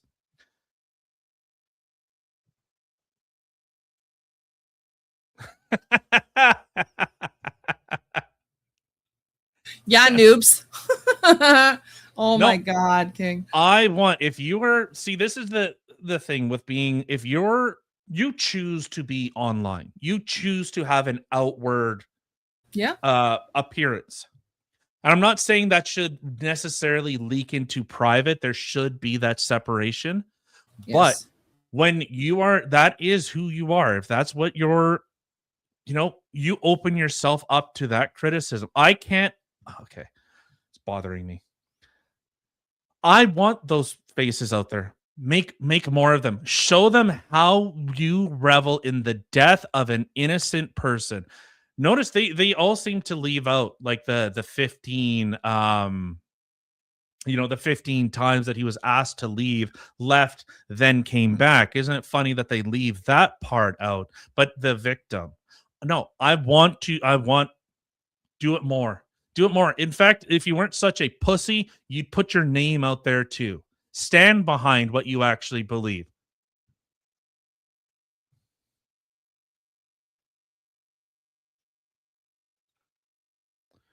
I know it's what I know it's almost not as cool as the George Floyd memes and the dances they did. But then this one, our Ooh. kids will be kids. Really? That's your response to someone doing something that disgusting? I tell you what. If that was my kid that I caught doing something like that, I'd be taking my shoe off and beating him with it. Yeah. That's disgusting. Kids will be kids. Come on. Well, and this, yeah. Oh, and look at like the person below him. Exactly. Yeah. Yeah. There you go. Yeah. D-Mob. Yeah. Yeah. It's your future. Yeah. This is what you're. Yeah. This is what you're condoning. You're expressing the idea of cheering for. I never heard anyone, no one, of any like even a semblance of prominence were sitting there cheering when anyone on any leftist died. I can't think of one. No one was like, good, they got it, haha, got it, or whatever. Yeah, No, Charlie it was Kirk. go look at what they did with the night Charlie Kirk got frickin' shot. Oh my God. Yeah, the freaking memorials people were setting up. There was a bunch of people who were doing like a memorial thing for him. A bunch of people showed up and started causing a ruckus. They started destroying the memorials. They're doing little dances about being shot in the neck, just like they're doing with it. And it's so insane to me because in both of these cases, these two cases particular, I'm going to talk about. I'm not talking about everything else.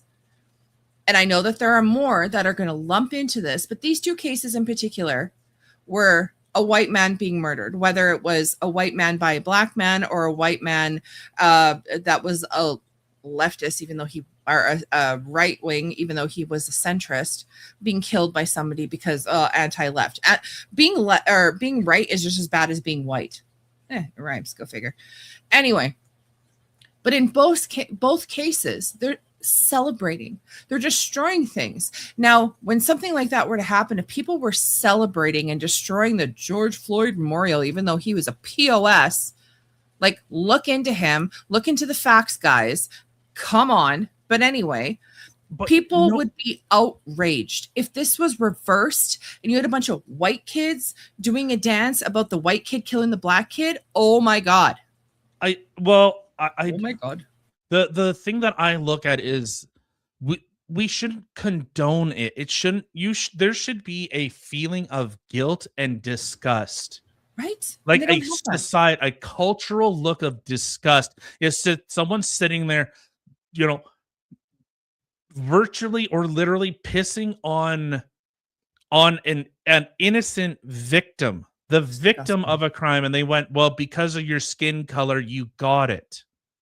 Mm-hmm. But what this is like, so that's one thing. Culturally, we should be repulsed by the thought of doing that.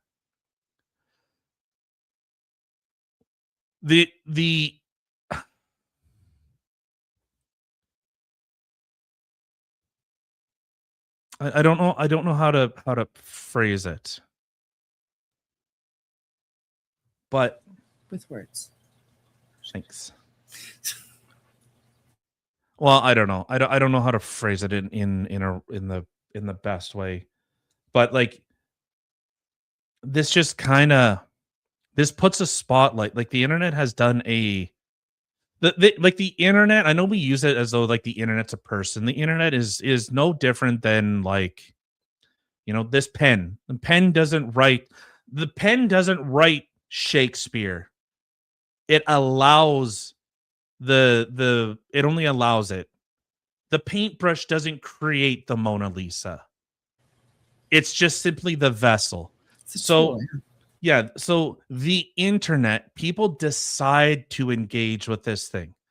And what we've seen is what we didn't know was there before. It put a spotlight that there are people, you see how many videos of insert minority group, that white people evil, bad, and how we laugh when one of you get it. About time you got it. The lack of accountability, and you see the bubbling up of when one side is going, hey, we should stop this, stop the racial divide, stop fomenting this stuff. We're all equals here. And one side is saying, right. So I don't know. I did want to reach out. So like with what Abe, you said, if you wanted to have like a theological discussion, like if you want to do it on your show, man, I think he streams kind of like late in the evening, but like we're more than welcome to have a theological discussion. I'd be more than happy to. But if you don't have our Discord, I'll send you our Discord, and yeah, we'll make something up. Make it up. Oh my god, you know what I mean. Make some time. Exactly. Just the vehicle. Wait. No, they are. They are. Let's not start this again. Hot dogs aren't sandwiches. Hot dogs are hot dogs. Hot dogs are sandwiches. No. Hot dogs are sandwiches. No. Hot dogs are hot dogs. What's the definition of a sandwich? I'm going to assume some sort of meat inside of a bread with condiments. I'm ruining my own argument here. Because that would, well, even subs are, I guess, are sandwiches, yes. But no, a hot dog is a hot dog. Just like a hamburger is a hamburger. Like you can have the poor hamburger, which is the burger and just 2 pieces of bread. But it's still a hamburger. No. Okay. So I think when we're looking in, okay, this is me and Shane. We, no joke, we spent about 3 hours debating this. So. Seriously? Oh my God. So it much like, okay. Oh, you guys are already on like a category error just from the jump. The idea. So you can have there's a classification of a consuming a thing or a property of a thing. So a property of a sandwich is bread, typically with some type of meat or filling, right? Yeah. Okay. So if that is the simplest, and I'm trying to be as clear cut as possible. If that is the only way that we can define what just a sandwich in general. Okay. I'll get to the comments in a minute. You know, we had so much more like philosophical and all this other deep stuff, and people are like, you know, kind of spattering in. You say a hot dog isn't a sandwich, fucking floodgates open. So the basic idea is a piece of bread. Oh, shiz. Welcome, Shane. Shane, what's going on, man? Welcome. Hello. You knew it was going to happen, bud. You knew it was going to happen. Oh my God. I like the name. Shane is right. Tyler's wrong. Unreal.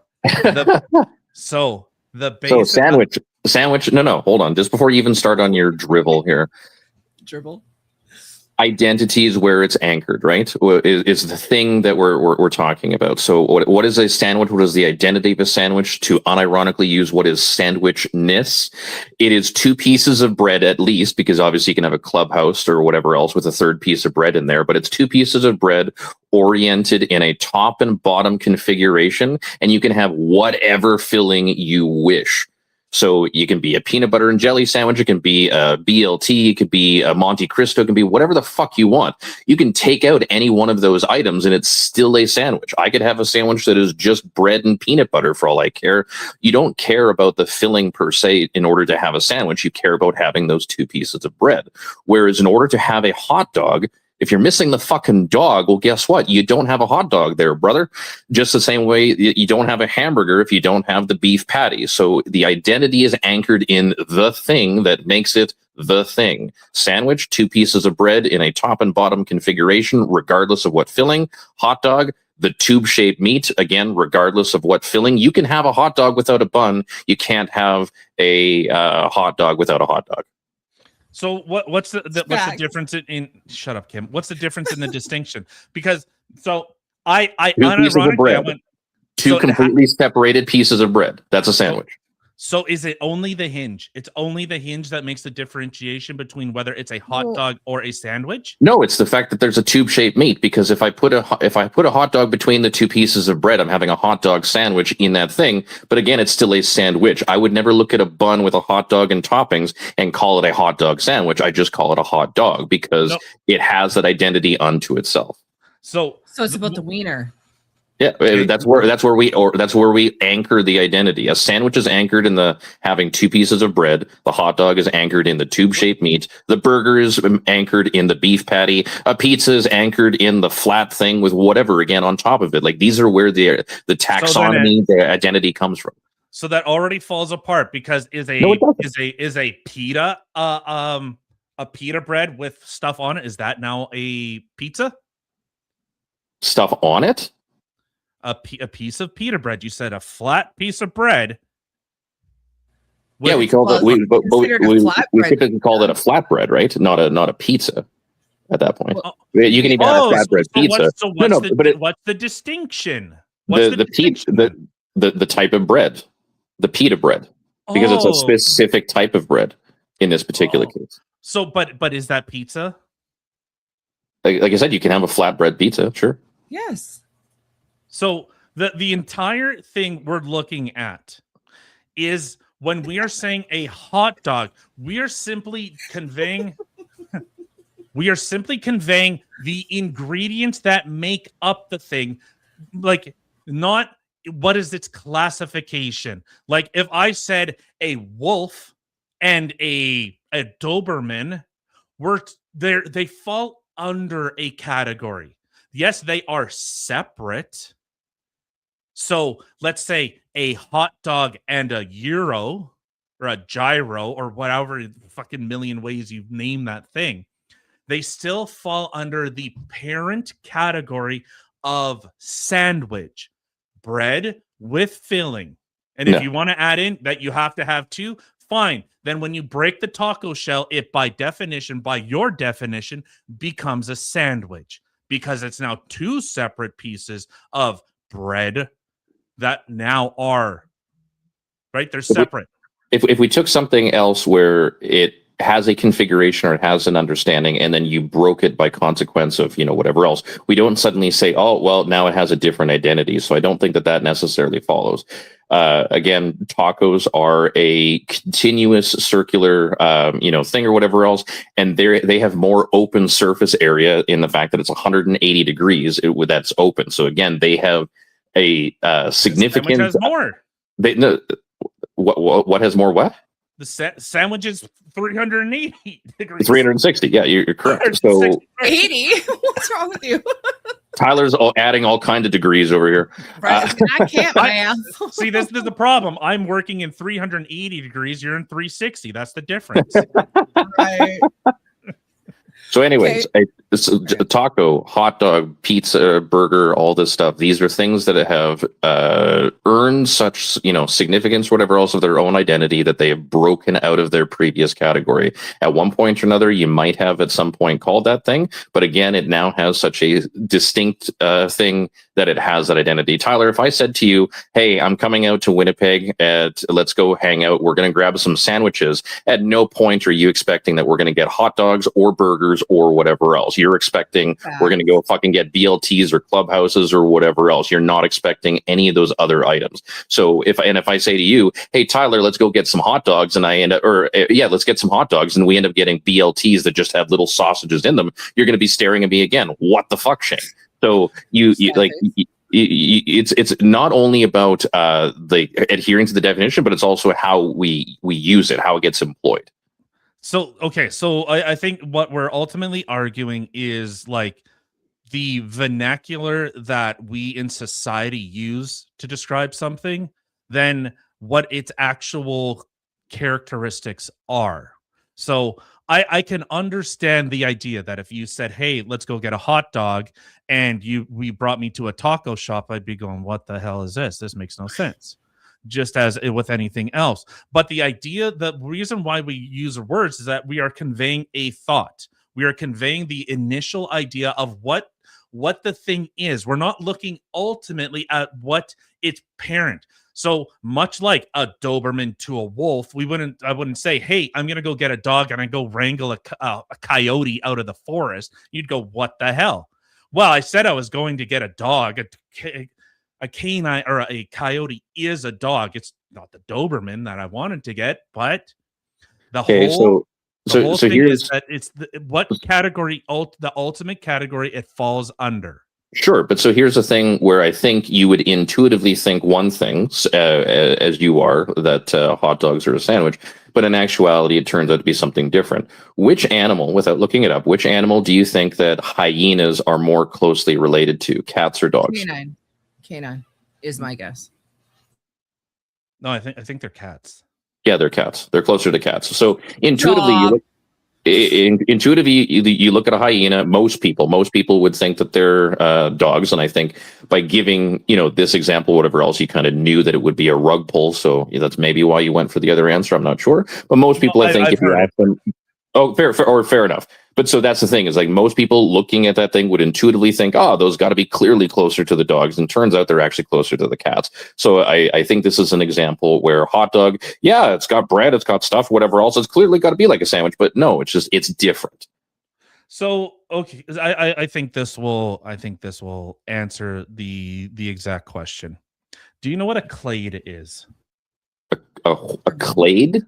A clade, yes. So yes. I have the okay. So for those that don't know, the definition of a clade is in biology is a group of animals or organism derived from a common ancestor or species. So I would say sandwich is the clade, is the common ancestor that all sandwich derivatives, bread, filling, etc., derive from. There is the parent category, the clade of sandwich, and everything is a derivative of that. Except, so hot dogs, we could maybe quibble and, might be useful to look up the history or whatever else. But when it comes to the other versions of bread or whatever else, you have to remember that different cultures evolved completely separately from one another. Mexico, for example, was making, the round taco with a flour tortilla shell, et cetera, for years before they would have ever been introduced to the more primary loaf type bread that British, Europeans, et cetera, were doing. So, anything. But it does, though, because you're suggesting that it originated from the same thing. But if those two things evolved independently, then the idea is separate, such that the taco and burrito and whatever else deserve their own thing, because they were never present together to evolve or split from the same ancestor. What I'm using clade in the idea that there's the ultimate parent category that all things would fall under, regardless of. So, like, if they had never seen a sandwich in the way that we think of a sandwich, then they didn't have that influence to think of it. They thought of it because this is how it worked for them. So you can't say that it's connected by any sense of the word. Well, so hold on. Actually, no. Now that I'm thinking of it, so if the idea that we all came from Africa, and obviously they all shared some type of similar type of foods as they spread out. Told you So they still had the basic idea of like grain harvesting and stuff like that. Shit, we've seen ancient cultures like it's kind of crazy every time like we find like a culture that push back the timeline of when we actually find that humans we shifted from hunter-gatherer to like agriculture. it keeps getting pushed back. So we see that there is obviously some type of grain thing. So if we all came from Africa and they were growing grains in Africa through Egypt, through like, you know, the places like Göbekli Tepe or possibly Atlantis or any of these places, they still had some type of bread type thing. And that evolved, that changed, shot off, became its own thing in different regions. So I think ultimately they still fall under sandwich parent category, and these are all subcategories that we use to explain the ingredients. We wouldn't say beef stroganoff it's not spaghetti because we're only referencing the ingredients to it. Beef stroganoff is beef with mushrooms, pasta, you know, we understand that. But a specific type of pasta. Right. A specific shape, and not even just a specific shape, but a specific ingredient for the actual noodles. Because if you're going to have to be, you know, like accurate or correct or whatever else, it has to be a like a German style egg noodle as opposed to the wheat durum noodles out of Italy, et cetera, That's your beef stroganoff in its thing. So again, it evolved, you know, separate and independent, made of a completely different ingredient. So I mean, it still might get the classification, but again, if you really take it back, because it is a pasta noodle made of something entirely different, whatever else, it obviously can't be claimed that it evolved or split off of the parent pasta of Italy. Well, no, lasagna is not spaghetti. No, that's a casserole. That's a casserole. That's under a different parent category, King. Oh, don't try and throw in your fucking quips here. You're wrong. It's a casserole, a layered casserole. So even with the idea of we'll get back to the sandwich, but even with the beef stroganoff, it falls under the pasta category. I think still the same thing. With your Africa grain thing and then spread out whatever blah blah blah. Like I think at this point you've just blown out the definition, you've blown out the goalposts as wide as possible so that like there's just no possible way for you to be incorrect in this particular case, where like I think you've lost the plot in terms of holding to the point that you're trying to make. If you're saying, again, you're referencing evolution and split off and parent and ancestor and well, if two things evolve that are similar in terms of like, remember the example I gave you of the pound cake and the sponge cake, they're the exact same fucking ingredients, but they result in completely different things because of how, you know, whatever else. So we treat them as the same in terms of, again, they have the same shit, but they produce wildly different results. Well, the same thing here. They produce wildly different results and are sufficient and ubiquitous enough that I would never look at a taco and call it a sandwich. Right. I would never look at a hot dog and call it a sandwich. I would never look at a sandwich and call it a hot dog, and so on and so forth. Right, and I think this is where the split and why we can't reconcile. This is why we're at an impasse. I would never say a hot dog is like if we went out and, as you said, went and grabbed a hot dog, I would be pissed if he brought me to Subway. Okay, so then you can see it. Thanks, Tyler. No, yes. you can just sit there in your wrongness and be wrong. That's okay. Thank you. I appreciate it. I accept your concession. I'm a prophet and you are my vessel. My name for the studio has come true. Shane is right. Tyler is wrong. So you're looking at the etymology of a hot dog. I'm looking at what the classification is. That's the main difference. This is why we can't. We're at an impasse. And I still think that I have it on classification. Again, a sandwich, 2 pieces of bread oriented in a top-bottom configuration. You can jam whatever the fuck you want in there or pull whatever filling you want out, and you still have a sandwich. Whereas a hot dog, if you don't have the dog, then you don't have a hot dog. You have a bun with toppings and da-da-da. And even then, it's a bastardization on the name when you call it a bunwich because of, again, having the whatever. Like that's a slang colloquialism that's not actually true in terms of classification. So yeah, a hot dog is one continuous piece of bread with that slice down the middle, as opposed to but also baked in a certain, you know, loaf bun, you know, type of thing. Again, a hot dog bun completely different than a hamburger bun, completely different than even like a dinner roll and you know whatever else. So yeah, like. So you're just it's like you're just looking at what are the ingredients. It's just the name that we've given the thing. Is a prickly pear or is a tomato a vegetable? No, it's a fruit. Exactly. But Actually, technically, there's no such thing as a vegetable, but that's a different discussion. So right. No, exactly. But it goes under a parent category of vegetable. Well, but it's only like that because of how it gets prepared or how it gets used. Because again, a tomato is a fruit by virtue of being sweet and having seeds that are internal, as opposed to whatever else. But you would never put a tomato. You would never put a tomato in a fruit salad. Right. So we're talking about the parent category. It meets all the criteria. So if I can better define where the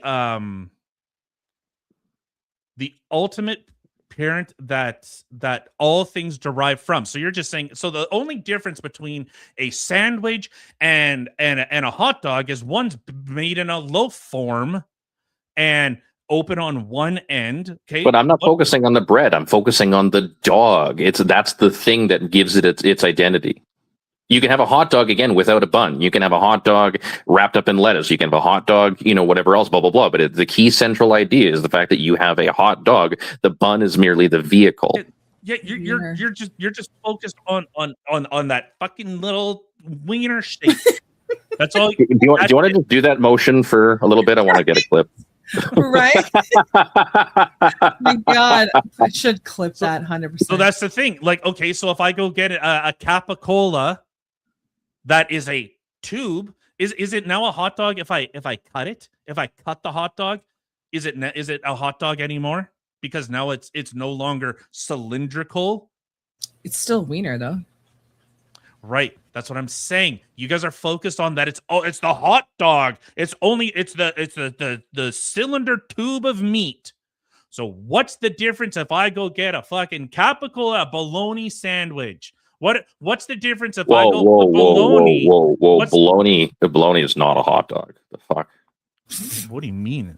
What if you have like a giant bun and you take like the whole roll of the bologna but not sliced? So now only is now bologna isn't. Your big focus was on it's a cylindrical piece of meat. Bologna is not cylindrical. Is bologna if find me a bologna cylindrical is such that you could fit bread around it and eat it as such, because to me, like, I've only ever seen bologna in the big chub size, and good fucking luck wrapping some bread around that and taking a bite. I could make it happen. 100%. But just because you can unhinge your jaw, Kim, that's not fair to everybody else. I really can't actually.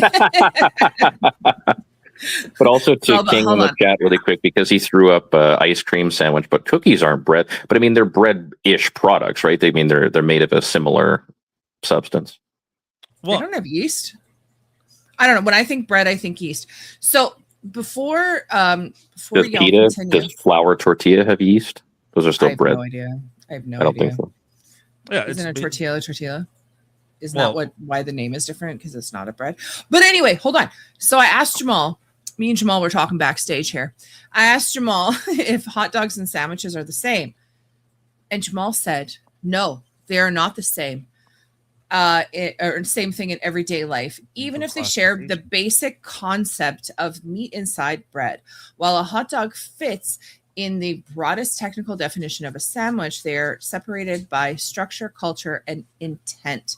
The structure: a sandwich uses two separate slices of bread or flat bread. A hot dog uses a single hinged roll split down the middle. The bread test: you can ask someone to buy you a sandwich, they will never bring you a hot dog, as Shane said. The meat test: if you take away the bread, a turkey sandwich becomes loose meat. If you take away the bun, a hot dog sausage is still called a hot dog. In short, a hot dog is a highly specialized subcategory of meat and bread, but it has a unique rules, toppings, and cultural identity. No, Tyler's going to claim victory on like the sentence about 5 sentences back, which says it fits in the broader category of sandwich, and so therefore blah blah blah and blah blah blah. But yeah, Oscar Mayer bologna. Yeah. So that's, like I said, I get why, what the definition, like why, okay, I would be an asshole if I went out somewhere and said, hey, let's go get a hot dog, and we went to Subway. Like, that's not it. Just as if Well, you, actually, if funny you, enough. Subway a few years ago came out with a sub dog sandwich or whatever the fuck. So if that was on the menu, you actually still wouldn't be an asshole. yeah, I got someone sent that to me, and I just what. So and that's the difference is you it's like all people are apes, but not apes aren't people. Like it falls under that type of category. It's the parent. It's the common focal point that all other things, even outside of that, they have to. And I was just using the idea of a clade, is that there's the clade of, hominid, or whatever clade humans fall under, there's the absolute derivative of, and then, well, we wouldn't say that, if I said, hey, there's an Asian guy and I showed you a black person, it's like, okay, well, obviously we're not describing the same type of thing. We use words to describe the thought. So that's ultimately where I'm leaning on. And even legally, a hot dog is legally a sandwich by all intents and definitions. So Actually, no. In the United States, it's not. yeah, there are several states that have recognized that a hot dog is legally a sandwich. Yes, some states, but so that's not the entire thing. That's not the entire country. There's a hot dog council or whatever else, blah blah blah, which advocates for its distinct separation. So yeah, but they're a lobbying group, and that's corrupt. You're They're corrupt. They're trying to corrupt the whole idea. I'm corrupt. No, you are. I mean, here you are, the sandwich lobby. Like what? Big sandwich paying you, Tyler? That's what it is? Man, I wish. Oh, I'd be so much fatter if I was. Oh. But just that. Sorry? No, what were you going to say? I was going to say to the comments I made earlier, just so that it's recorded, it's on stream in case that Abe guy ever wants to, whatever. Yeah, it's actually an essay I'm going to be writing here in the future after I get a few more off of my plate to actually compare the teachings of Jesus versus the teachings of Paul, to show you how, just completely different they are, like how much Paul actually contradicts Jesus. And so how most Christians today, in terms of the shit that they follow or whatever else, they're actually Paulinists as opposed to Christians, because they're following Paul's stuff as opposed to Jesus. If you take the stuff from the Bible as being accurate representations of each person's thing. Specifically, God says that the Noahide laws are, eternal, therefore forever. Jesus says that until heaven and earth disappear, not one letter, not one jot of a letter shall be removed from the law. And then Paul comes along and says, the law was a temporary, guardian, a temporary schoolmaster. So supposedly the two, big divine beings or whatever else say the laws are for forever, or at least until heaven and earth are no longer here. Whereas Paul is the only one to say, no, it's temporary. And what do Christians do? The laws were temporary. So they're Paulinists as opposed to being Christians, in my opinion. Yeah, and that's I've fallen on that same view as well, because I think most people, when you kind of get into discussing like what's actually there, that's kind of seems to be the default position. And those laws, they were for a culture, they were only for a certain group of people, and outside of that, it's now done. And we're living under a new covenant. So yeah, I agree with the church of it's the Church of Paul, not the Church of Christ. Yeah. Yeah, exactly. But they don't seem to care to or want to recognize or whatever else, because maybe they realize how difficult it actually is to live by those Noahide laws, or how barbaric they are with respect to two different crops side by side. Well, we're going to stone you in the town square. If you work on the Sabbath, we're going to burn you in a small intimate family gathering, etc., etc.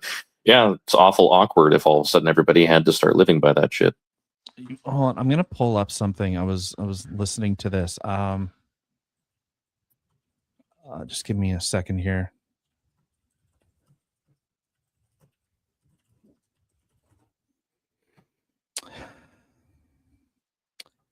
Let's see. So in Numbers 15, this is just AI overview. Where an unnamed man was caught gathering sticks on the Sabbath while the Israelites were in the wilderness. Because the specific penalty for this violation had not yet been declared, he was held in custody until God commanded Moses that he must be put to death. Yeah, well, and if I'm not mistaken, the AI scrape maybe didn't pull it up, but the guy was collecting sticks, not just to collect sticks. His family was cold and they wanted to be warm, and so he grabbed the sticks in order to be able to light a fucking fire, and that was sufficient to, we're gonna kill you. Yeah. That's sad. And to the question with if people were to, or the statement, I guess, if people were to follow the Bible as it was under Jesus's word, it would be literally like the Muslims are right now in the countries. Like, it just to that extreme. Oh, yeah.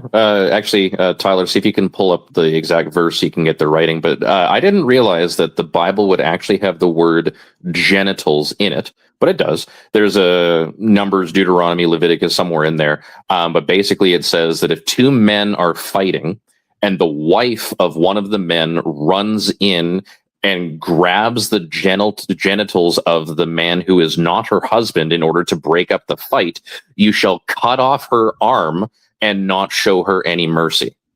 Those words are actually in the motherfucking Bible. That's a punishment. But like, look how specific that is. Like, clearly that happened. Yeah, it is very much. Tide Pods, do not eat. Like, what? Yeah, Clearly someone did. Well, if you look at, I have the Numbers quote here. So, but it's like every warning label you see is on there because someone did that. Like, don't put a hot curling iron in any orifice or whatever. Like, like, so here's the thing from Numbers 15:32 to 36. When the Israelites were in the darkness or in the wilderness, they found a man gathering sticks on the Sabbath day. Those who found him gathering sticks brought him to Moses, Aaron, and the whole congregation. They put him in custody because it was not clear what should be done to him. Then the Lord said to Moses, "The man shall be put to death. All the congregation shall stone him outside the camp." The whole congregation brought him outside the camp and stoned him to death, just as the Lord had commanded Moses. That sounds loving and forgiving. Wow. Well, I mean, what's the one after the Exodus or whatever else, and they were out of water? God commanded Moses to do something a particular way. And instead of doing it that way, Moses took his staff and he banged the rock with his staff, and then water still came. So the end result still fucking happened. The water still came, but because he didn't do it in precisely the method that God commanded him to do it, God now said, fuck you, you don't get to go to Jerusalem. You don't get to go to the promised land. Yeah. And so looking even on the scripture that I read, so this is AI, so take it as you want. Many scholars argue the man was not punished merely for the physical act of gathering wood, but for sinning with a high hand, a deliberate public defiance of God's known laws. So I think the idea that, even if, like, whatever his reason was, like there was no reason for him to, if his family was freezing, there was no reason that he should have been out there, because that's not even in. So you're going outside scripture to try and like explain why. It's just he was gathering stick for whatever reason not needed. He was out on the Sabbath. Oh, So- I'd heard that from somebody else, not a Christian apologist. Like I think like Justin, the Deconstruction Zone, or one of the others, who were saying that the guy was getting sticks in order to like fire to warm family. So it's possible it's somewhere else in the text. It's just not in that collection of verses or whatever else. And I don't know, blah blah blah. But I do remember hearing it from what I consider to be a relative authority on the source. But I could also be mistaken.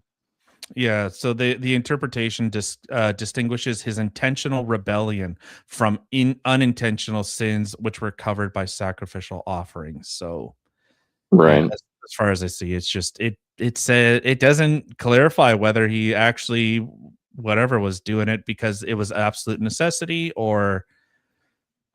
Have you or seen? what? Have you seen the one where it talks about? They disagree with like what the prophets or the priests were saying, and so God said that he was going to get someone to smear feces on their face. Ew. What? This is so disgusting. How? I'm sorry to all the people out there who are Christians and whatever. Like to me, so many of these things do not sound like the loving, forgiving God that I grew up in the Catholic Church to believe. Like The Bible records God threatening to smear dung on the face of priests in Malachi 2:3 and commanding the prophet Ezekiel to bake bread over human excrement. Yeah. In Malachi, God warns the corrupt priests of Judea that he will smear the dung from their festival sacrifices on their faces as a sign of disgrace and judgment for their faithlessness.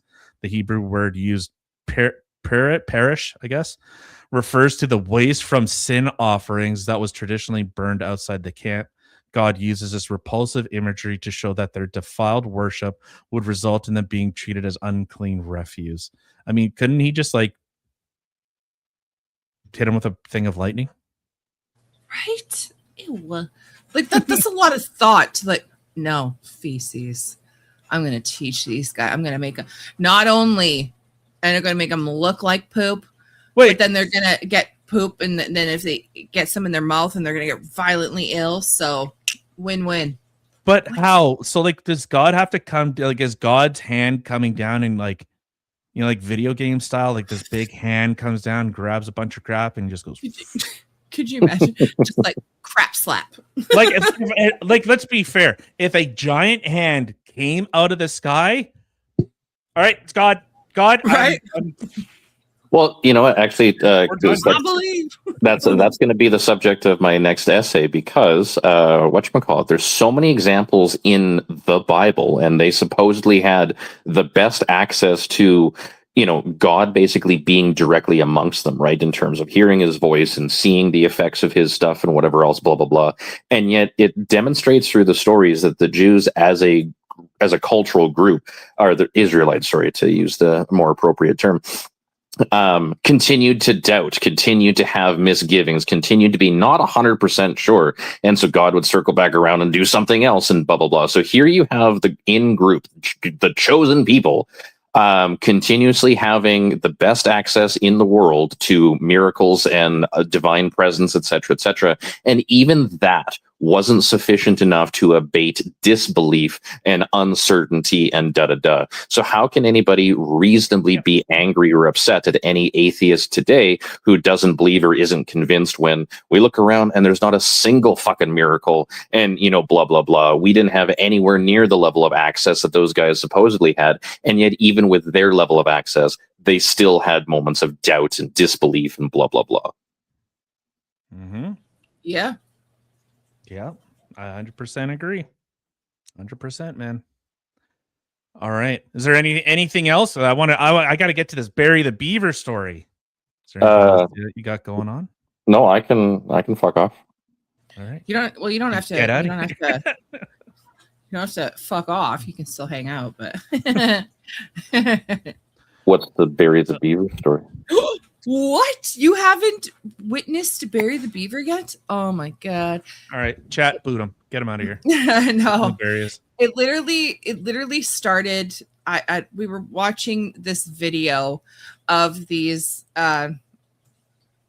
whatever East Indian people who were guy who was in a river of sorts, and a beaver started coming at him to attack him, and then a bunch of his posse were trying to then attack said beaver. One picked up the beaver, threw him back into the river. Thankfully, it's the only reason I could stomach that video. And in the chat, we were just kind of talking, goofing around, saying he's a Canadian patriot, etc. And it blew up into this story of Barry M. Bush, and it's fantastic, and I love it. And I wish we had money to turn and people to turn this into a cartoon, because that'd be great. So stick around, hang out, listen to Barry the Bush. Barry the Bush. Barry M. Bush, or Barry the Beaver. Oh my God. See, every time we mess this up. What is Hey, going Hemi. on, Hemi? Fantastic seeing you. It's about time. You came in just in time for Barry the Bush. Barry Well, the Shane, like if you want to step down, you can. Like you can still listen to everything, because I think after this, then we wrap up and we're outies. So you can get the hell out of here. You're welcome to listen though. You can listen. you got to listen to Barry, and it was so nice of you to come in. I really appreciate it. It was fun. No problem. Good seeing you. Yeah, thank you Once very again, much for coming Shane in. is right. Tyler is wrong. Hot dogs are not sandwiches. Bye. No, get him out of here. Get him out of here. Fuck. I will not facts. I will not allow this type of slander. Barry versus the Curry Crew. Oh my God. Hold on. Hemi, can I coin that? Can I turn that into a shirt? Oh my God. Where's a pen? The Curry Crew. Oh my God. Hemi, can I steal that from you? That is fantastic.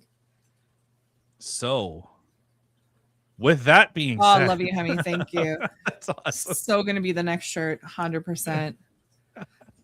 Curry Crew. Oh my God. I'm dying. Well, you die over there while Barry I will. saves Canada from another crazy story. Oh, those Liberats. In power of the man of steel.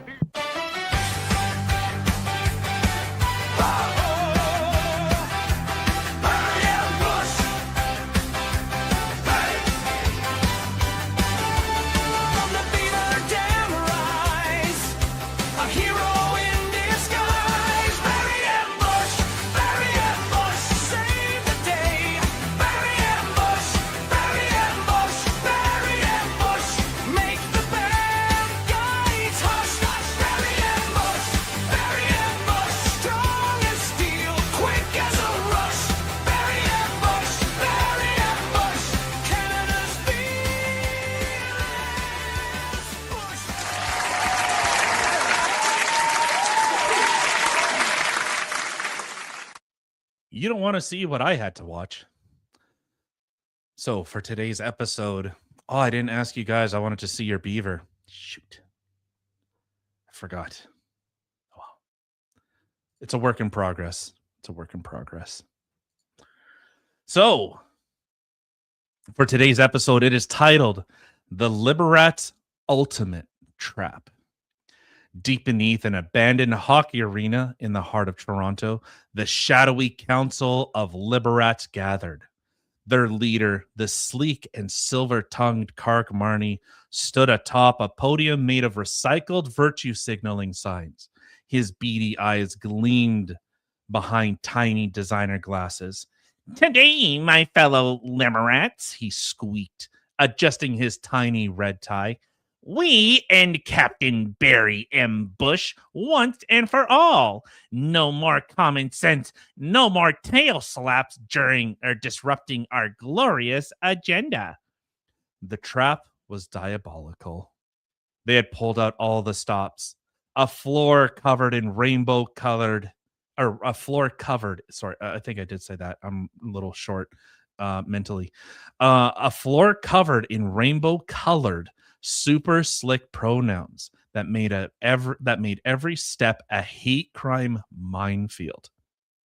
Giant speakers blasted endless loops of corporate land acknowledgements mixed with whale songs. A massive net noted from canceled Twitter accounts and reusable straws. And at the center, the ultimate weapon, a glowing vat of equity juice. One drop, and any beaver would be compelled to apologize for existing, surrender his codpiece, and start identifying as a birthing dam builder. Barry, of course, strolled right into the arena, wearing his signature red cape, blue mask, and very prominent codpiece. Hockey stick slung over his shoulder like he owned the place. Smells like deception or desperation and wet cat food in here, eh? He called out cheerfully. Kark Marnie cackled from the rafters. Welcome, you outdated colonial mammal. Activate the trap. The floor lit up. Barry took 3 heroic steps back and immediately slid face first into their pronoun minefield. Whoa, them's a slippery slope, he yelled as the speakers blared. We acknowledge we are on the unceded lands of. Before he could finish his quip, the net dropped. Straws and blue check tweets tangled around his cape. Barry struggled, muscles rippling under brown fur. But the more he fought, the tighter it got. Kark Marnie descended on a platform made of taxpayer-funded electric scooters. Any last words, Barry? Barry grinned through the mess, buck teeth flashing. Yeah, your mom says hi. He managed one powerful tail slap that sent 3 liberats flying into the equity juice vat. They immediately started apologizing to the liquid, but Kark pressed a button. The entire arena began to flood with a glowing pink potion.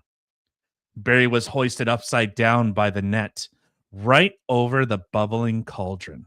His red beanie slipped off. His cape dangled.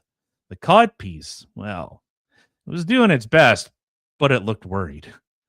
Kark leaned in close, whiskers twitching with victory. Any final Canadian platitudes before you become one of us? Barry locked eyes with him, still smirking despite being dangled by his ankles. 2 things, eh? First, oh, Canada. He sucked in a massive breath. Then, with every ounce of patriotic fury left in his furry body, Barry roared the opening notes so loud the rafters shook. The net started to fray. Kark's eyes widened in horror. Barry kept singing louder, tail thrashing as the equity juice began to splash just inches from his magnificent codpiece. Will Barry make it out? Or has the Great White North finally met its match in a vat of glowing pink nonsense? To be continued.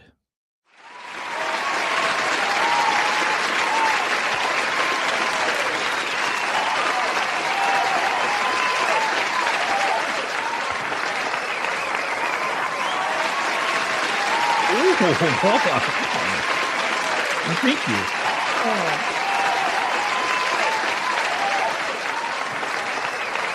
Got it. I hate when you leave on cliffhangers. I'm like, no, Barry. I hate when you leave on cliffhangers. I hate it. I was like expecting Vanessa to come in and save the day. You know, she's going to switch sides or something.